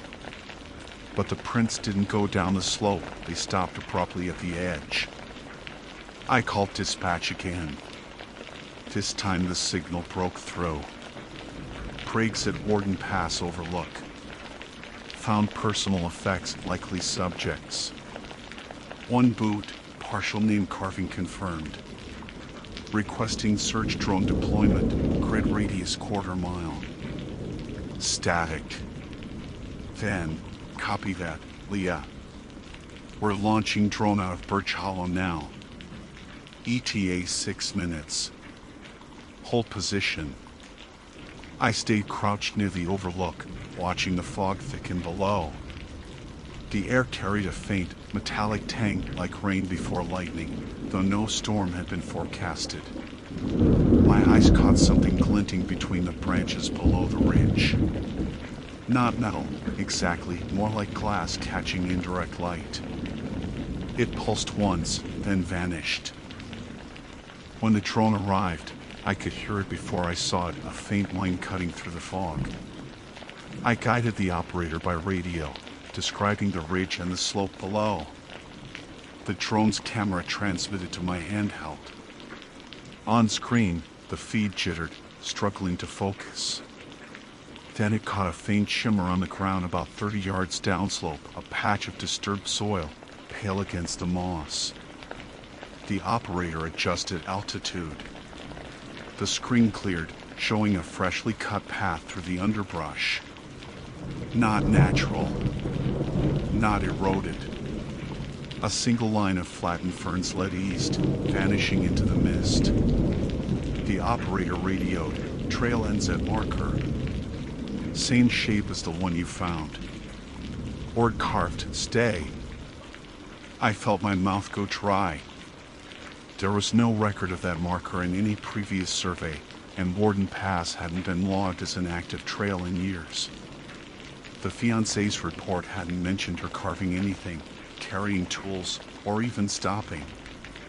The fog began to thin slightly, and I caught movement downslope, just a shadow shifting between trees, slow and deliberate.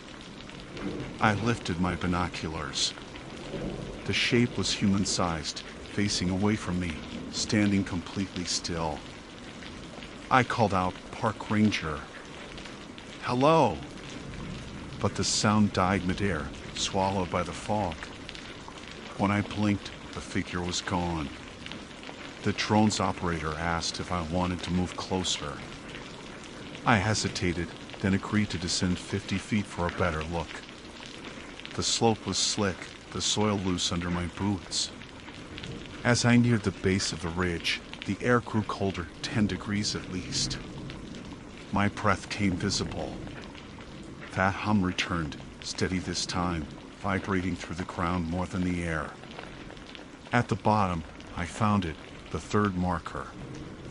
The words stay carved deep, each letter sharper than the last. It was planted into the mud beside a shallow pit, no more than 2 feet deep, half filled with leaves and rainwater. Floating at the surface was a strip of red nylon backpack material. I crouched, reaching for it, and froze. Under the leaves, something pale surfaced. A hand. Small, female, fingers splayed, palm upward.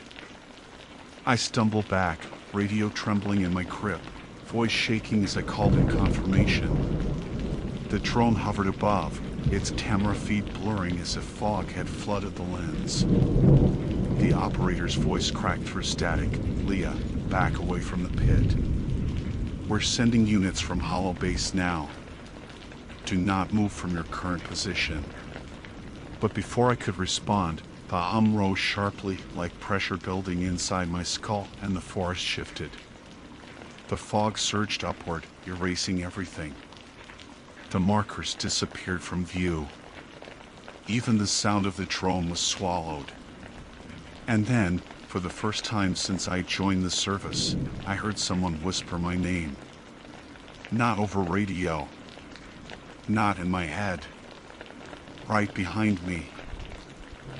I spun around so fast I nearly slipped into the pit. Nothing stood behind me, only fog and the skeletal outline of spruce. But the sound had been real. It wasn't the crack of a branch or the rush of wind. It was soft, human, and unmistakably clear. "Leah." I backed up toward the slope, eyes fixed on the pit as the fog thickened again. The hum that had filled the air moments before was gone, replaced by an uneasy silence. Even the insects had stopped. I pressed my radio to my mouth. "This is Ranger Briggs, confirming I've located partial remains at Warden Pass. I need visual confirmation on the drone." No answer. Just static and a faint mechanical line fading above me.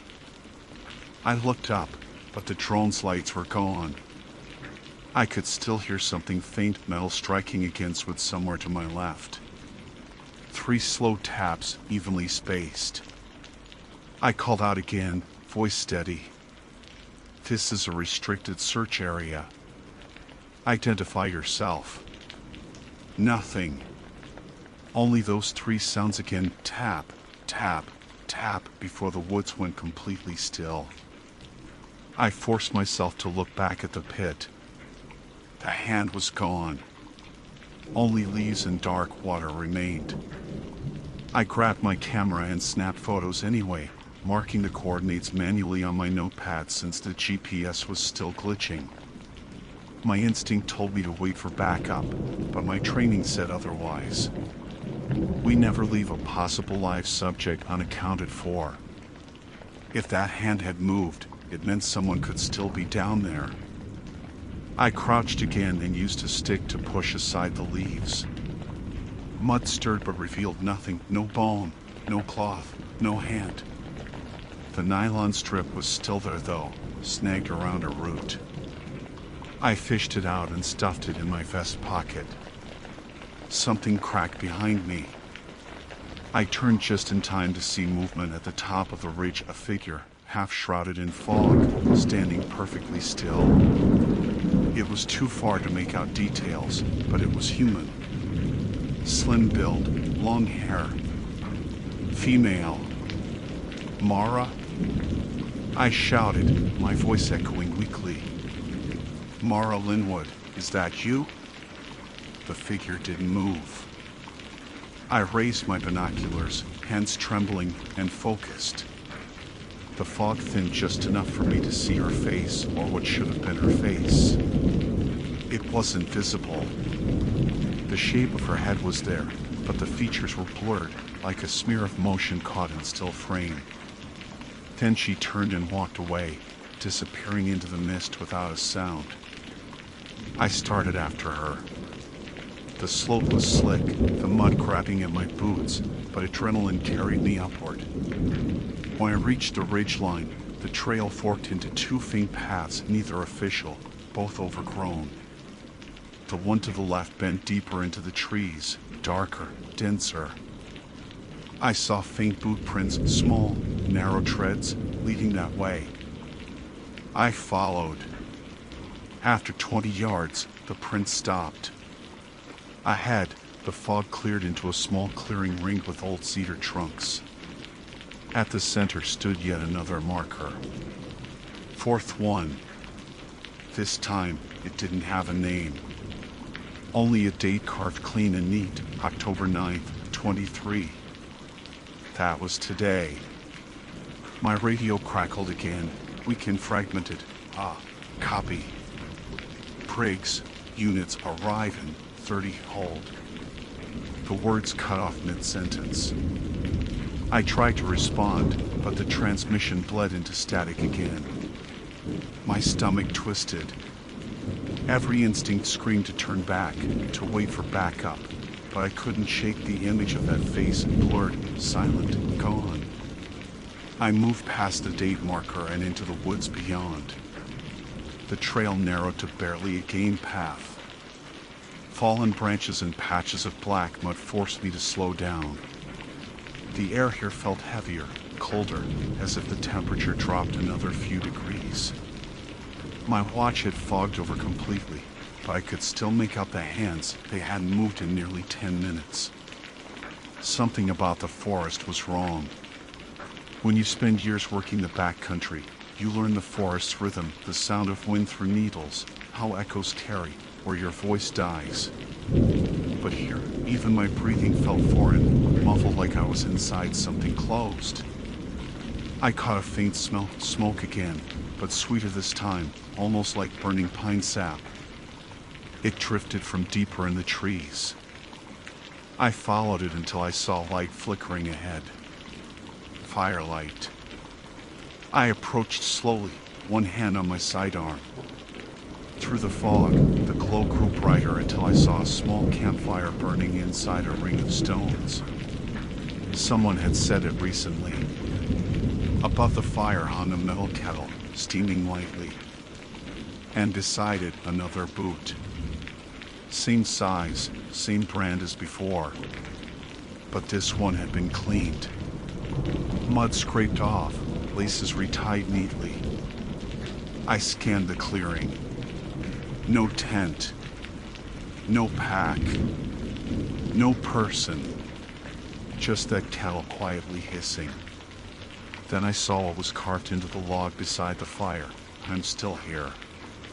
The letters were deeper this time, carved with force.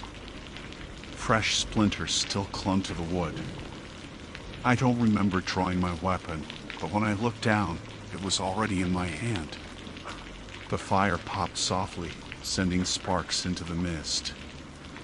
I heard the whisper again, closer this time, right behind my shoulder. Leah. I turned, finger on the trigger. No one. Only fog curling through the trees. But my radio, dead silent for minutes, crackled back to life.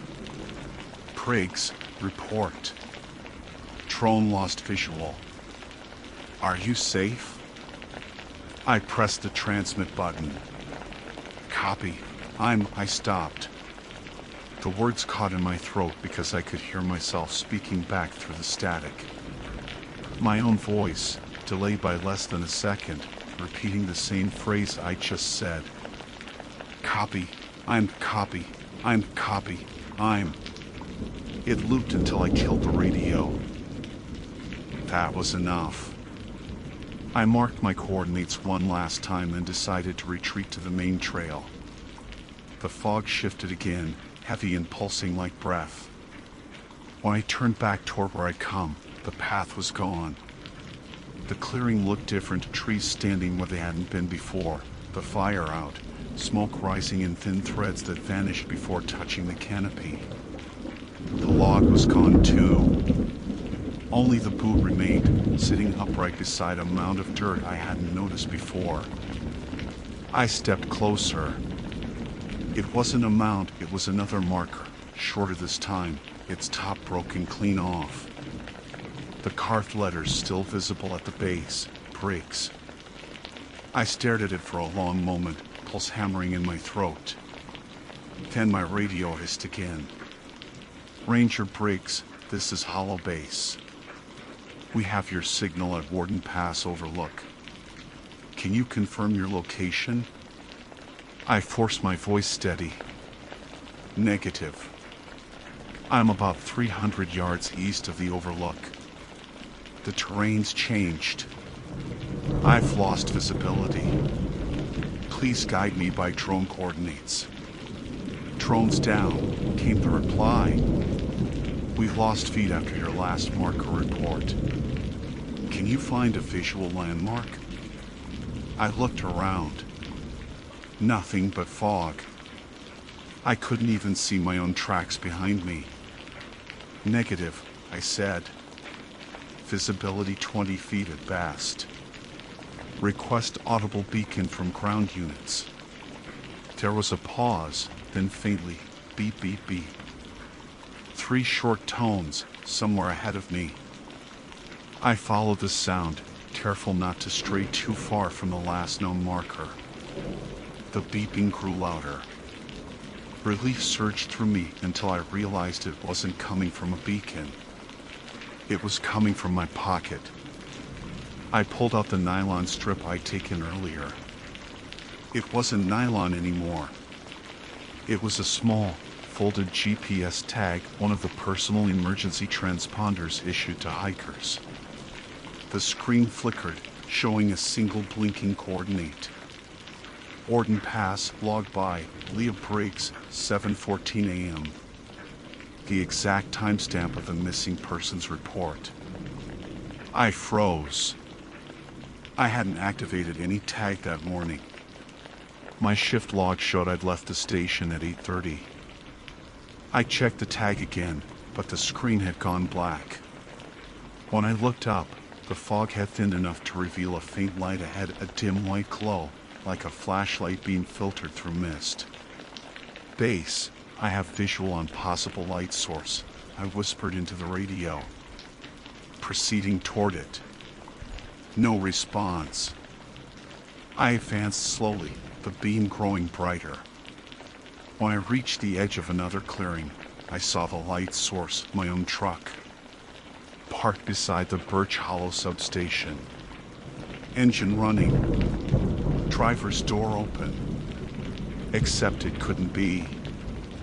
Birch Hollow was 5 miles west. I stepped closer, blinking against the fog. The license plate, the dent on the fender, all mine. I touched the hood. It was warm. The radio inside was still on, static whispering faintly through the speaker. I leaned in. The dashboard clock read 7:14 a.m. My reflection stared back at me in the glass. Only it wasn't moving with me. For a long time, I just stood there, staring at that reflection in the glass. My face, same uniform, same ranger patch, even the small scar on my chin, but it wasn't copying me. It looked straight ahead, unblinking, like it was watching something behind me. I turned fast, expecting to see someone in the fog. Nothing. When I looked back, the reflection blinked and then smiled. Just once. A small, deliberate curve of the mouth before fading completely. That was when I backed away from the truck. My boots hit gravel, crunching too loud in the silence. I checked the ground for any sign this was a setup, fresh tracks, tire treads, anything, but there were none. The fog had swallowed the world again. Only the low hum of the truck's idling engine broke through. "Base, I've located a vehicle identical to my own," I said into the radio, forcing calm. "Plate number matches Unit 42B, engine is active. Please confirm my truck's current GPS position at Birch Hollow." Static, then, "Leah, your vehicle hasn't left the station lot. We're looking right at it." My breath caught. "You're sure?" "Affirmative." "Engine off, doors locked." "What are you seeing?" I didn't answer. Instead, I walked to the driver's side door and looked inside. The keys were in the ignition. The radio display flickered faintly. I leaned closer and saw that the frequency wasn't ours. The display read 147.18 unassigned. That's not a park frequency. Not even close. Then a voice whispered through the static. Not mine this time. Softer, higher. "Female. I'm still here." I jerked back. The sound came again, fainter, almost swallowed by the noise. "Please, don't leave me." "Mara?" I asked before I could stop myself. The voice didn't answer. Only a faint sound of breathing over the radio, long and uneven. I felt my knees lock. Something primal in me wanted to slam the door and run, but training and some deep, stubborn part of me kept me still. "Base," I said, keeping my voice steady. "I've got open audio interference, possible cross-frequency." Female voice, sounds like our missing subject. "Negative," dispatch replied, too calm. "No open frequencies in your range, Leah. You're the only active unit in that zone." But even as they said it, I heard the voice again, clearer this time. "I can't get out." And then, tap, tap, tap. That same rhythm I'd heard near the pit. The sound wasn't coming from the radio. It was coming from inside the truck. I reached for the door handle slowly, heart hammering. The metal was ice cold under my glove. I yanked it open, nothing. Just the empty driver's seat, the quiet roar of the heater. I leaned in farther, scanning the floorboard, and that's when I saw the dirt. A thick smear of wet soil across the mat, shaped like a palm print. Small. I pulled back. The palm print was under the mat. Before I could make sense of it, my radio blared again, sharp, loud static that made me flinch. Through the noise came another voice, male this time, strained and distorted. "Unit 42B, copy, repeat, copy." "Leah, where are you?" It wasn't dispatch. It was me. My voice, again, but older, rougher, worn down by something I didn't understand. I cut the radio. I couldn't handle hearing myself call for help when I hadn't. The fog pressed closer around the clearing, and I noticed the ground had changed. The gravel I'd stepped on minutes ago was gone, just soft dirt now, slick and dark, like the forest floor had crept in. I backed toward the tree lean. Every instinct screamed that I needed to move, to get away from this clearing, but the way out looked wrong. The trees were tighter together, the fog pulsing between them in a slow rhythm, like the woods were breathing. And then the engine died. One clean click, and the world went silent again. The radio light stayed on.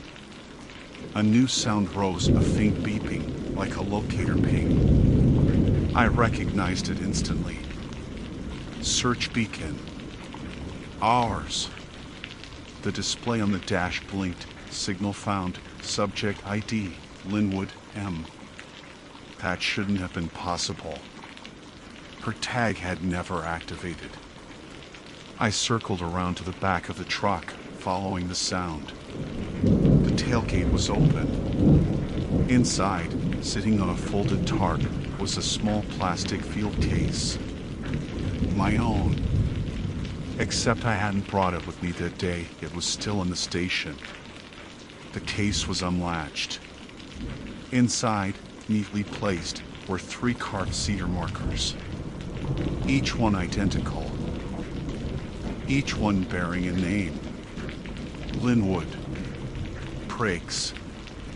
Unknown. The third was blank except for the first letter, barely carved. L.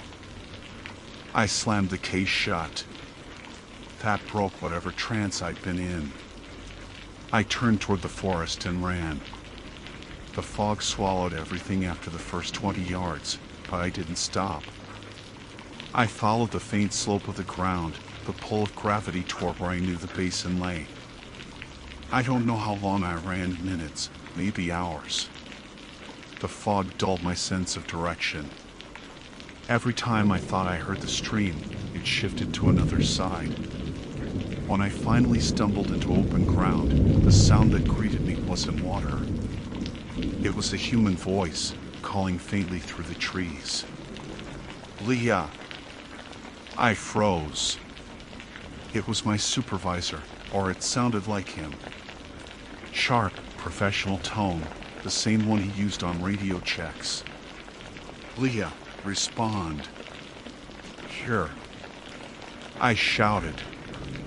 I'm here. Stay where you are. Do not move. The command came so crisp, so clear, I nearly obeyed without thinking. But something was wrong with his voice. The echo came too fast. No distance. It was like he was standing right beside me, whispering the words as soon as they left his mouth. Then came another voice, overlapping the first, rougher, hoarse. Don't answer it. It was the same male voice I'd heard over the radio. My own. The two voices clashed, my supervisor's crisp commands and my own distorted warnings, until they merged into static. I covered my ears. The sound cut abruptly, leaving only the faint hiss of wind through the trees. I blinked, and the clearing was gone. I was standing on the ridge again, near the overlook. The same marker with Mara Linwood carved into it stood at my feet. For a moment, I thought maybe I'd looped back, lost track of direction in the fog. But then I saw the ground barely disturbed, no prints, no boot marks. Like I'd never been there at all. And yet, the marker looked different. The carving was deeper now, but would crack slightly around the letters. And below her name, freshly cut, was a second, Leah Briggs. I took a step back. My heart was pounding so hard I could feel it in my throat. The fog shifted again, revealing something I hadn't noticed before, a second set of prints leading from the marker into the woods. Barefoot, small, deep. I followed them without thinking. The prints led me down a shallow incline toward the stream bed. The air grew colder again, heavy with that same metallic scent. When I reached the bottom, I saw a glint of something near the water's edge. A phone half buried in mud. I picked it up, wiped it clean, and the screen came to life. A single video file. Timestamp 6:42 p.m. yesterday. I hit play. The image was shaky, a woman's face illuminated by weak daylight. She was breathing hard, whispering to the camera. "I can't find the trail," she said. "Every turn looks the same. I keep coming back to the same marker. My name's on it. I didn't carve it. I swear I didn't." The video jolted. Something caught her attention off camera. She turned the lens toward the trees. For a split second, I saw another figure. Female, same build, same hair. Only she wasn't wearing a pack. She was holding a knife. Then the video ended. My hands went cold.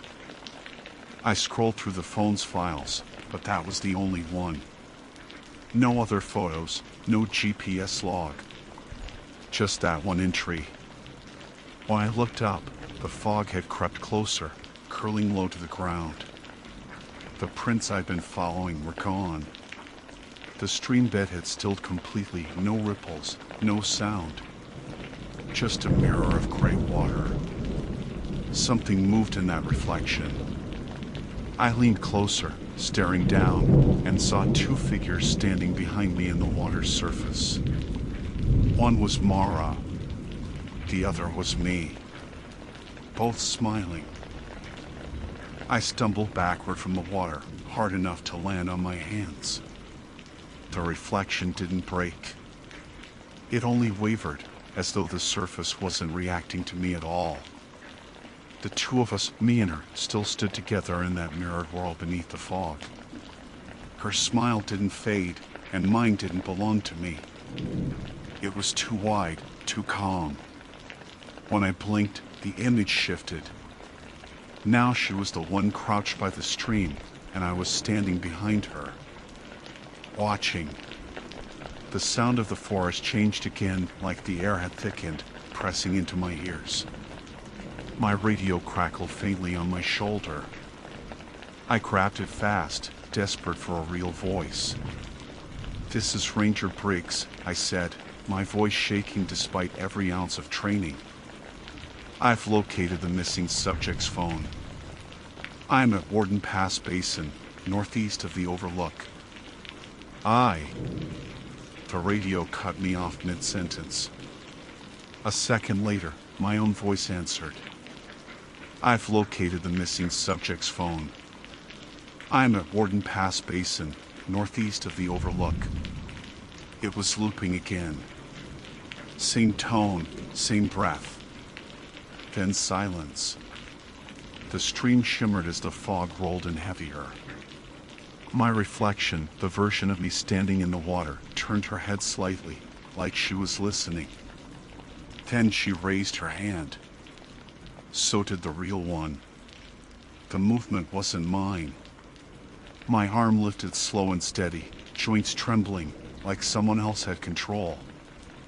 I tried to fight it, but my muscles only locked tighter, forcing my hand upward until my fingers brushed the air above the water. The reflection smiled again, her lips parting as she mouthed something I couldn't hear. Then the surface broke. Not with ripples, but with movement. Something pale and slow slid upward through the reflection, pushing toward me from below. For an instant, it looked like my own face rising from underneath, eyes open, mouth closed, hair fanning around like weeds. I lurched back, wrenching my arm down with a raw sound that wasn't quite a scream. The moment my palm hit my thigh, the spell broke. The forest snapped back to itself, the fog, the cold, the stillness. The reflection was just water again. I staggered to my feet, wiping mud from my gloves. My breathing was too loud in the silence. That's when I saw another marker at the far edge of the stream, half sunk in silt. It wasn't cedar this time. It was stone. A natural slab, weathered, but the carvings were recent and sharp and precise. 3 names again. Mara Linwood, Leah Briggs, Orden Pass. The last one wasn't a name, it was the place itself, carved like it was part of the same list. I knelt down and brushed the mud off the bottom edge. More text, smaller, barely legible. They don't leave. They replace. The words hit something deep in me, an old, instinctive dread. I backed away, radioing once more, and finally caught a fragment of a human voice. Ranger Briggs, this is Hollow Base. Do you copy? We have eyes on your beacon, hold position. Deacon. My tag wasn't active. I looked down and saw a faint red glow pulsing in my pocket. The nylon GPS transponder, the one that had shown my own timestamp earlier, was lit again, steady this time. Copy, I said quickly. I have visual on my transponder. Requesting retrieval coordinates. Negative, Briggs. That beacon's stationary. We're picking it up from your origin point. Birch Hollow substation. Are you sure it's with you? I looked at the pulsing light in my hand. Affirmative, I said, voice breaking. It's in my possession. Silence. Then, quietly, then who's at the station? The radio clicked dead. Something snapped behind me, branches, quick and deliberate.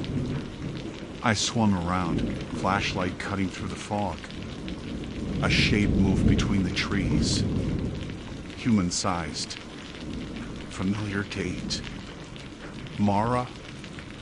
I called out, even though I already knew better. The figure stopped. Turned.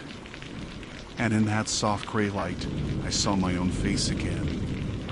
Mud-streaked, eyes hollow, mouth slack. She took one step forward. I stumbled back.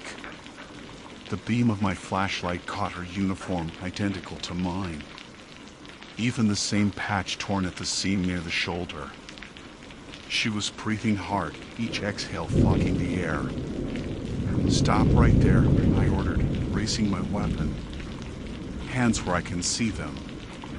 She didn't move. Then, slowly, she raised her hands. Both palms up.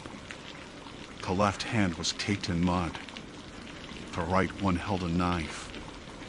And on the blade, etched faintly into the metal, was my own last name. Something in my brain broke loose. I turned and ran. Branches clawed at my jacket, roots catching my boots. The forest blurred into one long wall of gray. The hum started again, deeper now, like something under the ground vibrating through the soil. I didn't look back, but I could hear her behind me, her steps soft and even, matching my pace no matter how fast I ran. The ridge came up too fast. I slid down the last stretch on my side, catching myself against a rock.